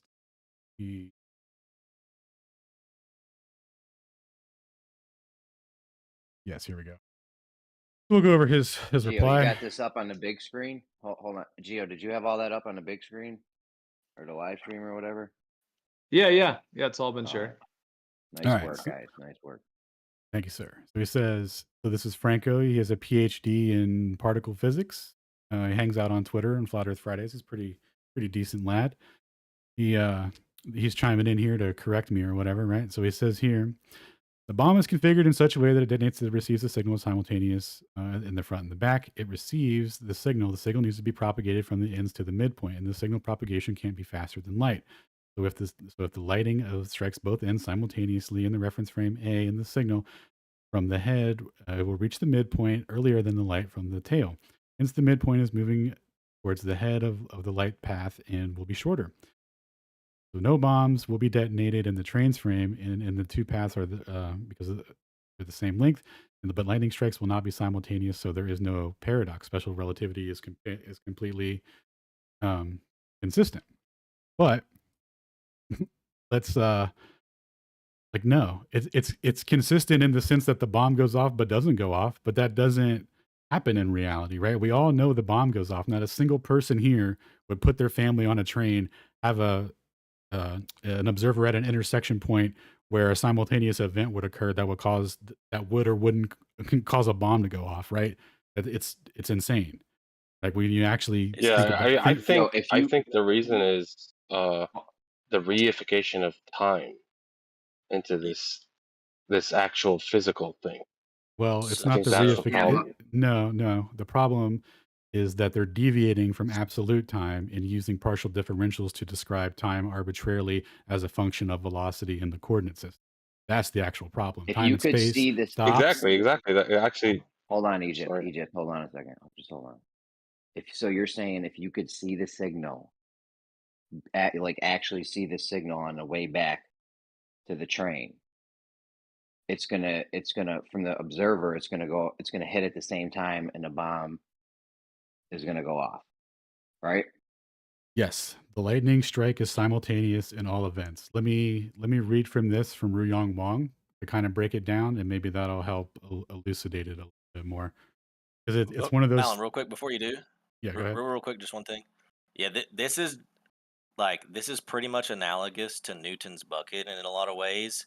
The bomb is like adding the water, right? Because without the bomb, you say that the same event occurs with two different outcomes for two different observers.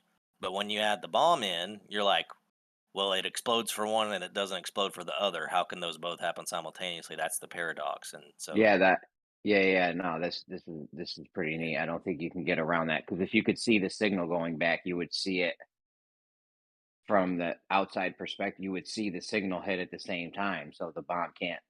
That's when the bomb should go off. yeah, the towers only send the signal to blow up if both towers are struck at the same time. They both have to get powered on by the lightning, and then they send the signal. Yeah. So, and if you could see the signal being sent back, like that would actually happen, and in that frame, the bomb will go off. But if you're on the train, like, you're safe, and the bomb's not going to go off. Yeah. Sorry, According Alan, I to didn't mean to cut you off. No, you're good. Just You're wanted good. to add So that real quick. thanks. Thank you. No. No, go ahead. Sorry. Yep. So we'll read here from Ruyong Wang, who gives an analysis, and he talks about GPS. So global simultaneity and the relativity of simultaneity is really important because GPS doesn't use relativistic physics. It uses absolute time. It uses Galilean transformations between the ECI and the ECF reference frame. So, it's going against the core axiom of relativity theory, because what they have with GPS being a timing interval system based off of GPS time and distances being derived off of that. Well, I'll just read here. So it says here, global simultaneity and relativity of simultaneity. They say that on Earth, for some reason, that, they call it global simultaneity because it's absolute, right? It's not the way that's presented in relativity theory. And they distinguish this. Yeah, not relative, absolute. Right? Yeah, That's what you mean? no, it's like simultaneous events happen for all observers regardless of their velocity in reality. Yeah, And absolute. yeah, Yo, exactly. it's so awesome. There's some real world. It's And so awesome that there you put a real world consequence to this because now something has to happen in it, one frame and something's going to happen, not happen in the other frame. right. That's a law of non-contradiction violation. But carry on. No, right. That's why dude freaked out during the debate and was like, "It's a trick question. You can't do that." And all that. It's like, what? It's just your. Yo, he acted like he solved it. He's it's like, your- I solved this a long time ago. Yeah. Like you can solve it for sure, but it's like it doesn't rectify the fact that the bomb goes off. You can't have it go off in one frame and not the other. Like it's Yeah, anyway. you have a law of non-contradiction violation. So Yeah, the problem in school doesn't use the third object introduced into the problem. It just only says, is it simultaneous for the train and the train observer and the platform observer? That's all the problem in school does. And it asks you to find out like the time differential between them or whatever, the delay between the two. But when you add in the third problem or the third object, right, like the bomb or, the water in Newton's bucket or whatever, when you add in like a third thing into the system, then it elucidates like the truth of the situation. Alan, did you get this from an Indian guy on YouTube? Nope. That was the only video I could find. That was the only video I could find on the train and the bomb with the relativity thing. No, I could have sworn my buddy Xavier gave that example, and I was like, dang, that's a really good one. But honestly, I can't remember. So anyway, we'll look at the way the GPS works. It falsifies relativity of simultaneity. So they came up with a special case, and they call it global simultaneity, where simultaneity is absolute. And they say outside of the Earth's reference frame, that's where relativity of simultaneity is true. So that's pretty crazy. So anyway, we'll read here now. In any debate about the speed of light, the problem of simultaneity is always a focus. Special relativity claims that the relativity of simultaneity, which states that two events occurring at two different places, which are viewed simultaneous for an observer, usually will not be simultaneous if viewed by an observer from another system. But contrary to this, simultaneity is key for GPS operations. GPS is a timing ranging system. It does not directly measure distances between two events where they occurred, i.e., two signals transmitting and receiving occur. Its measurements It uses time? Yes, the time and coordinates from when the signal is sent to when it's received. It measures the reference of two instances when two events happen, and then the distance is calculated using the range measurement equation. GPS, especially its space segment and mountain control segment, make a huge effort to establish and maintain GPS time, or simply, GPS system time, or simply GPS time. In a scope where GPS is applied, roughly a scope of a diameter of 50,000 kilometers or bigger, if one is using GPS, one is using GPS time, so you're synced to an absolute timeline. And therefore, the concept of simultaneity of GPS. Two events have happened at two different places, and he gives the coordinates defined by x sub 1, and then the second coordinate system defined by x sub 2, are simultaneous if T1 and T2 are equal. This is true no matter who the observer or the receiver is, what the status is, or what the speed is. The basic operational principle of GPS, we call it global simultaneity. In the textbooks about special relativity, the most commonly cited example about the relativity of simultaneity is the example about the railway platform and the moving car. It states that two events, i.e., two strokes of lightning, A and B, are simultaneous with reference to the platform, or not simultaneous with respect to the moving frame, and vice versa. Right? So you can Lorentz transform, and maybe the bomb goes off for the stationary goes off for the train lad, but not for the stationary lad. That's a cool concept, but we all know everyone on the train is dead and the observer's freaking out. But now GPS receivers have been utilized extensively on railway platforms and moving trains. And lightning at two different places, A and B, conceptually, is the same as the emission of GPS signals from two satellites or two DGPS stations. In fact, If two signals are emitted from two satellites, or two DG, and that gets me every time, two DGPS stations at the same GPS time, both receivers on the railway platform and the GPS receivers on the moving train would acknowledge the two events of the emission of the signals to be simultaneous. Without this basic acknowledgement, GPS receivers cannot function at all. Thus, global simultaneity, trust us, in this reference frame for some reason, right?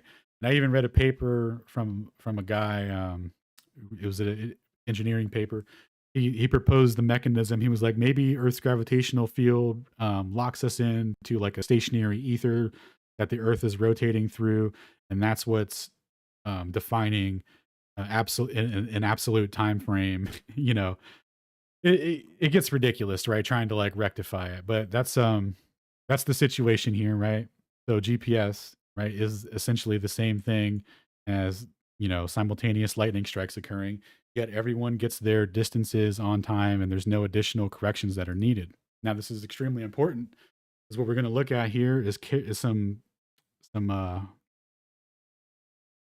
direct quotes from Carol Alley, University of Maryland. In 1979, Professor Carol Alley states that that relativity exists in GPS, and it's no longer just a theoretical, blah blah blah, right? It's actually an applicable technology, and without relativity theory, yada yada, right? The same old rigmarole.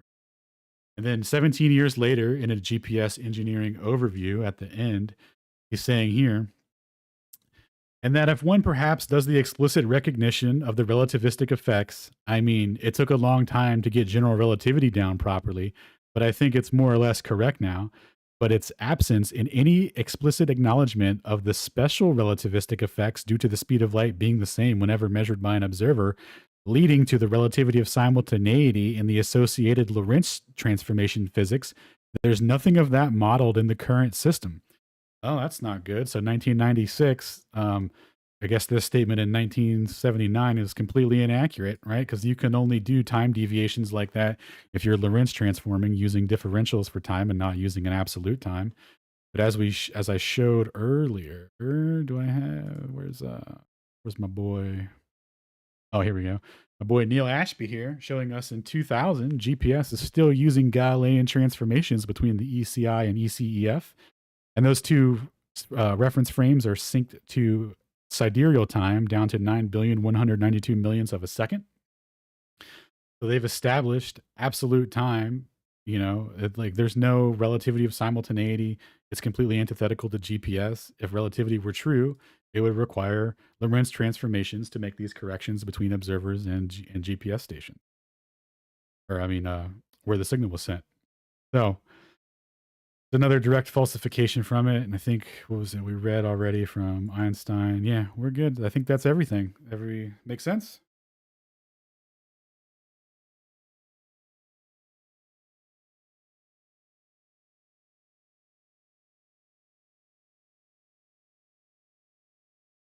The train can't both blow up and not blow up, bro.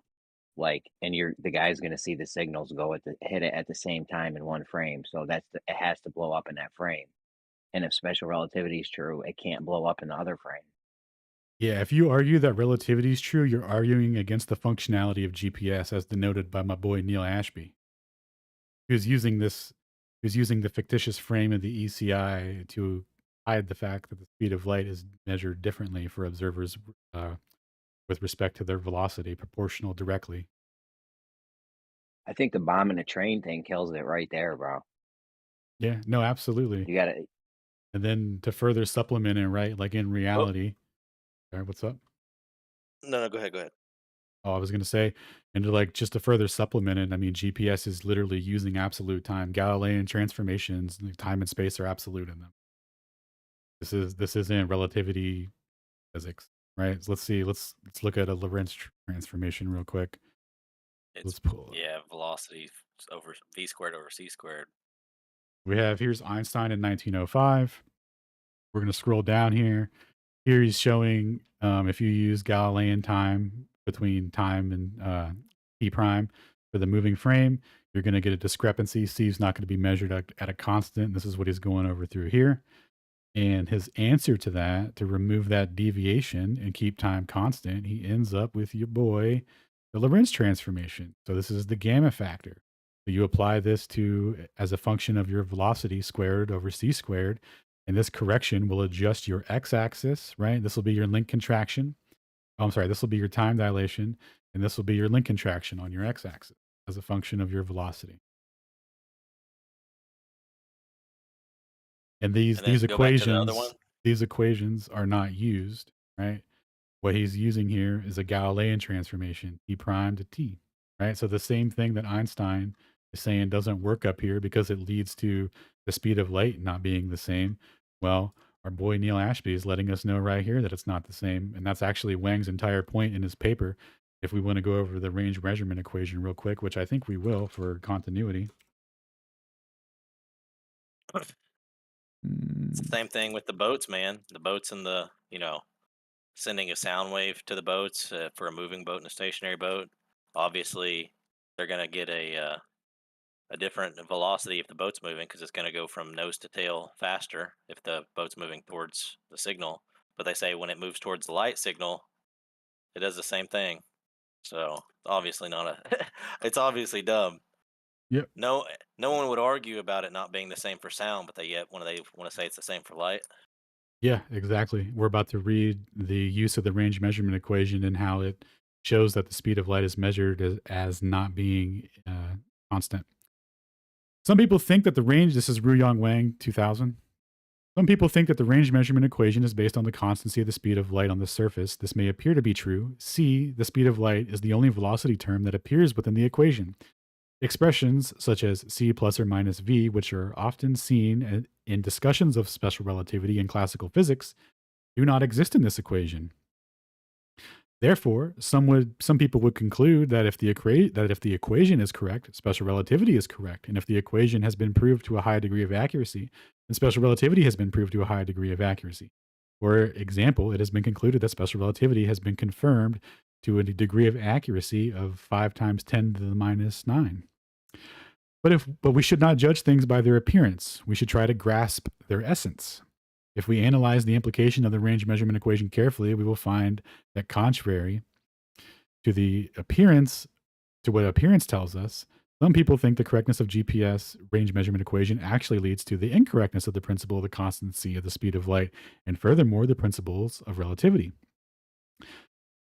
This may seem unexpected, but it is quite understandable if we compare it with the sonar system. Recall that in underwater navigation, sonar uses the same range measurement equation in a reference frame based on the water to calculate distance traveled by sound through sound, even though the sound receiver is moving relative to the water. The difference is that the speed of sound of water is A is used instead of the speed of light in a vacuum C.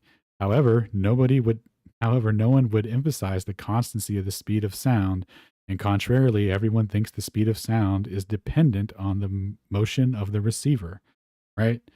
So remember, they tell us that the speed of light is constant, like it's unique in some way, and it's not like other waves that you have a Doppler shift or that you could measure that with, or like it would be measured relative to your velocity, right?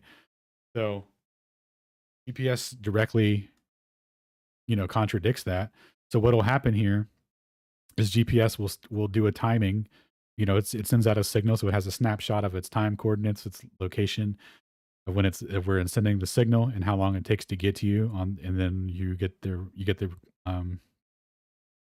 transmission.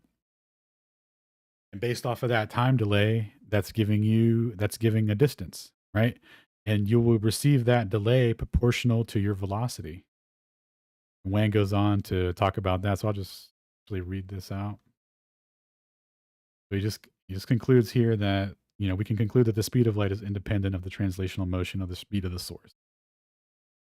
So that's it, lads. That's relativity of simultaneity completely destroyed. GPS is a direct refutation to relativity theory by use of Galilean transformations. relativistic transformations do not exist in it. You'll often hear, well, due to the effects of, gravitational redshift at altitude and blah, blah, blah, there'll be like a 40-second nanosecond delay or something like that over the course of a week. Turns out you can derive all that with the Sagnac effect down to what was the amount PZO, 0.1 milliseconds or something crazy. And then on top of that, the range measurement equation, right? This bad boy right here. Oops. You can derive the Sagnac effect with it. So, and Wang goes on to show that as well down here. Oh, actually, let me show you the range measurement equation real quick. So the range measurement equation up at the top. So coordinate system of when your signal is being sent and the time, and then the time and coordinates of when it was received, times the speed of light gives them the difference. Or the absolute value gives them the difference for distance. So based on the speed of light and the time of propagation, and that's going to lead to a c plus or minus v. And so like this equation, right, properly interprets the Sagnac effect. You can actually use it to derive the Sagnac effect. So the only thing they're accounting for is c plus or minus v. And then real quick, we'll take a look at relativistic. Actually, it's not important. We'll just leave it at that for now. We're good. Could wrap it up. Does anyone have any questions on that?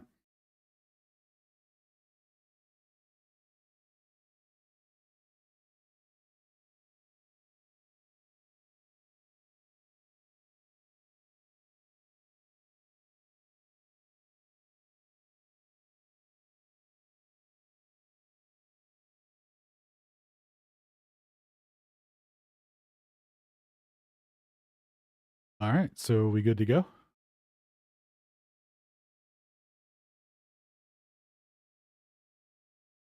I got a question.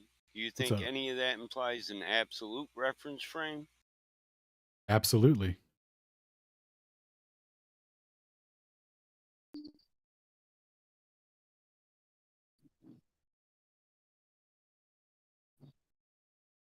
Then we're wrong. How devastating would that be for their model, though, Alan? So relativity, if there is an absolute reference frame. That's such a good rebuttal, Brenda. We're so proud of you for that, man. What if you're wrong? Nice one.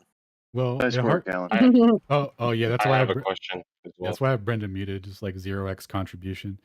So let's see here, Mike, your question. The answer to it, well, it would go all the way back to Michelson-Morley, where they tried to measure the velocity of the Earth and realized they couldn't do it. Right? See, in their conceptualization of the world, the Earth is in motion, and the only absoluteness that they had was the ether frame, right? And they were completely fine with that for years, and because they were told that there was this issue with Maxwell's equations and Galilean transformations for accounting for motion, and that there was discrepancies and blah blah blah. But the real issue was, there wasn't really an issue because they all knew there was an ether and they were all using that framework. And then when they went to make a measurement of Earth's velocity against that ether, they got a velocity that was much lower than what was predicted. And they could never take that back because, these are absolute measurements of velocity in the first order. And, they knew the implications there. So the only way they could answer that is by saying, oh, well, you know what? We actually measured nothing. We measured no fringe, even though they did measure a fringe. They go, we didn't measure any fringe. And the reason for that is due to link contraction and time dilation and all these things, right? Like removing the ether wasn't just about removing that an absolute frame for them mathematically. Like they also had to remove like the physical mechanism of it and everything and destroy all traces of it, because if anyone was to start putting forward these measurements in the first order and showing that the explanation that was put forward as to why the Earth isn't moving, then it would you couldn't argue against it, right? Because relativity theory is an order of second order corrections, right? Like time link contraction and time dilation are effects due to some velocity, but in the reference frame that you're in, you can't measure that velocity. So you would just have to assume it happened, and that's the reason why you can't measure your true velocity. It's an unfalsifiable claim, and it's just mysticism. So It's it would go all the way it's back to funny. that, and then real Sorry. quick though, yeah, just real quick, and it goes even further back than that because starting with Kepler's laws, right, where it's just a ratio of constants based on periodicity to map out the locations and keep track of the objects in the sky that move. He would there's no like causal mechanism in there, right? It's just ratios of constants. So when they introduced Newtonian dynamics, when they introduced big G and big M into the equation, right? They were saying that like the dynamic cause of the motion of the bodies in the sky is due to the gravitational force, right? And then like your mass is this big and the sun's mass is this big, and that produces a velocity of 30 kilometers a second, which fits with Kepler's laws, right? So you can, but again, this is just a ratio of periodicities against constants again, right? Because the mass cancels out and the GMM are over R squared equation. So it's just about the periodicity of the event to provide the proportional ratios. But nonetheless, they had their causal mechanism inserted, right? So when 1887 rolled around and they took these measurements, actually 1881 they took their first interferometer measurements, but they say that that device wasn't as accurate because it was too sensitive, et cetera, et cetera. Even though Lorentz argued against it and said it was like hella accurate, but so they redid it in 1887, with a more stable device with less sensitivity to ambient effects like vibrations and stuff from the environment. And it was conclusive at that point because they had already established, through Fresnel drag that they could measure translational velocity, and they had all the math worked out, and the same math that they used to derive the fringe prediction is the same math that they use for inertial navigation systems, ring laser gyros, Ru-Yong Wang's experiment, Sagnac effect, all of it, all the same equation, right? So they didn't like misderive it or misunderstand it. They had a really good understanding of the relationship between the math used to predict the fringe and the actual fringe in relation to velocity. So this is why they had to redefine all of physics over this, because it's conclusive that if you accept those measurements on the first order, the Earth cannot be moving at 8 kilometers a second. It's measured, or 30 kilometers a second. It's measured moving at 6 to 8 kilometers a second, right? Which is an untenable position if your model is based on a velocity and proportional ratios that dictate you have to be moving at 30 kilometers a second. You don't have a way to say, hey, we measured 8 kilometers, but trust us, we're going 30, right? So that's why they divided interferometry up into the Michelson-Morley style. They say that one's a special one that measures linear motion. And if you have a closed loop, that measures angular rotation. And we can measure that because it's absolute with respect to the fixed stars. And it just gets more and more preposterous, but that's it. It's funny because the way that they tried to impose mass upon Kepler's laws, which Kepler's laws were literally just about watching stuff move. There was no dynamics in Kepler's laws. It was just a kinematic system of equations. When you impose the mass on it, don't you end up getting like the orbit of a golf ball and a moon would be like the same because the smaller mass cancels out. It just becomes a ratio of the periodicity. Like it's just the same over the constants. So like it all So if scales. you were to try to use it, sorry, go ahead. No, you. I was gonna say if you were to try to use this law backwards, right? If you knew the distance, like you knew r, let's say you knew how far away the body was. You knew g because g is a constant. You knew big M because let's say that you know the mass of the big body, something's orbiting around. Let's say you just use like the Earth, right?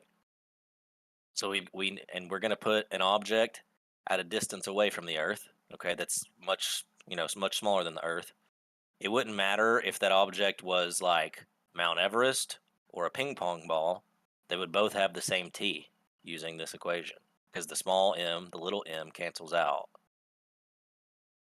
which proves that like the mass can't be the cause of the dynamic cause of the orbits of Kepler's laws. GM is just a ratio. But if G's not like correct either, then and the M is based on assuming Earth's radius and starting from there and adding points to the 3D map of the solar system, assuming the M of the G and the M of Earth and the R. It's literally just a periodicity Yep. set of And periodicity. and this is what they use to gain control over the sky. This is what makes astronomy the king, right? This is why everything has to be the speed of light has to be a constant, because they need the astronomers need a yardstick, right? They can't make any specific claims without a constancy of c. So like it was very important to protect this, because Kepler's laws are cool and all, but they're based off of empirical observation. They don't make predictions or anything like that, right? You can only they only introduce they only introduced everything with the mass and all that, backwards deriving it after Cavendish, like Pizio was saying, the little m cancels out. But so let's say you apply a periodicity of 365 days squared for the sun, and then you have GMM of the Earth. Well, you could backwards derive what the M would be for the sun, and then from there the sun would be your new big M, and then you would plot out everything that you see on Earth, the periodicity from which it completes a full circuit, and it would be in relation to the sun, and you would get this what appears to be a linear graph. But as you get further out, the distances get it insane, with up into the millions and millions of miles. But that's what it all Billions. came. That's what it all. Oh yeah, I forgot Pluto's out there in the billions, and I think Neptune is, maybe. I'm not sure. Something like that. But either way, this is what it came from, and they were going to lose that stranglehold in meaningfulness, right? Because imagine you could tell people, "Oh, I'm going to predict what's in the sky, and I know why the skies. I know why the objects in the sky move." Like, that's the crazy part, right? It's not even just like applying the periodicity to it. It's like the power that you would have over someone. Like, you figured out why the bodies in the sky move, and then they're like, "What? No way, prove it to me." And then you hit them with a little algebra over here, and they're like, "Whoa, dude, you're a god." Right? Yeah, exactly. On point. So, can I ask a question, Alan? Yeah, of course. Yeah. What's your take on the concept of time? Like, how do you define that? Like, do you think time is, like, the way I define it is simply a concept? Do you think it goes beyond a concept? Like, it's something that is real, in essence, like physical? Well, it's absolute, and it's always moving forward, and you can make measurements against it. That's how interferometry measures velocity. So it makes measurements of Absolute velocity. continuous. Against time. Yeah, What? against time. What I'm asking is, what is time to you? What do you think time is?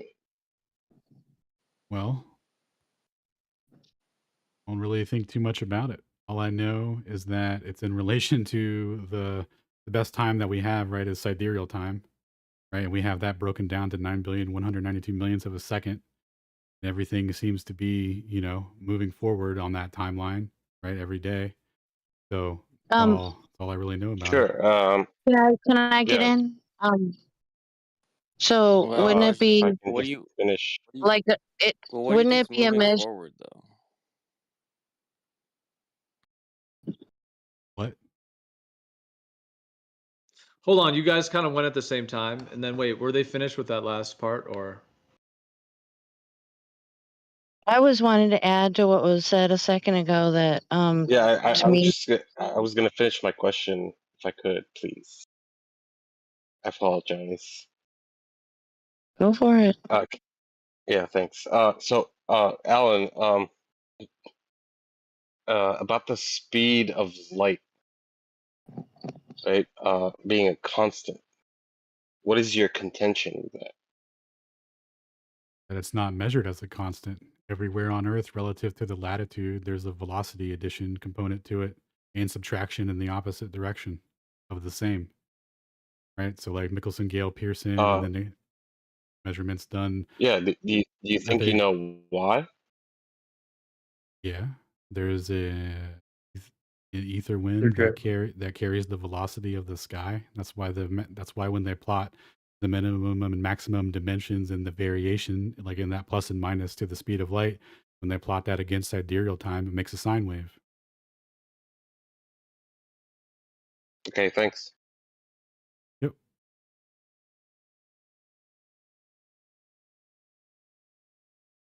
Was there another question? Yeah, I think Jenny, and then I think QOP as well. Yeah, go ahead. I think Jenny. Go ahead. Oh, I don't think I understood where he was going, so it's all good, you guys. No. Because, I mean, he was talking about time being a construct, and he went a different direction than where I was going. And so I'm glad he was able to continue what he was wanting to say. There's a cricket outspeaking you. Oh, no kidding? It's not me. Oh, yeah. I'm enjoying the outside and the almost full moon. Oh man, I I miss see. outside crickets. I used to live out in the country. We would have the windows open all year round, and you could just hear those crickets this time of year, cricketing away. Well, fortunately for me, there's no mosquitoes out right now. Knock on wood. Nice. That was good QOP. though, Jenny. But yeah, I was saying time is a construct. I mean, Well, Einstein so kind of reified it into this Hold on, QOP wanted to get in, you guys. continuum thing. No, But basically what they're yeah, I was saying. just asking Alan what he thought, and he gave me the answer. I don't want to pry. well, Yeah. time is a measurement of energy. Well, and I don't know. And like money's I don't even know what energy means. Whoa. money would be a unit of our energy. All right. Maybe. Wait, yeah. Like QOP, did you have a how would comment? you- Hold on, So- QOP, did so you have a hold on. question or a comment So- that was on topic? Hold on, she QOP? says she pays. Yeah, She pays I'm good. She pays a What was nation. your- Like, what's going on? See, that's what I'm saying. Geo said it was kind of off topic, so it's all good. Yeah, Alan was doing a presentation, Jen. Oh, You're fine. You're fine. Yeah, it's all good. yeah, It's all good. No, it's good. It's all good. All right. So if there's Thanks no for that good answer, Alan. Yep, no worries, man. If there's no further questions on the relativity or the what did I just present on Battle of the Beams, I'm gonna go ahead and wrap up. Yeah, does anyone have any last questions or comments?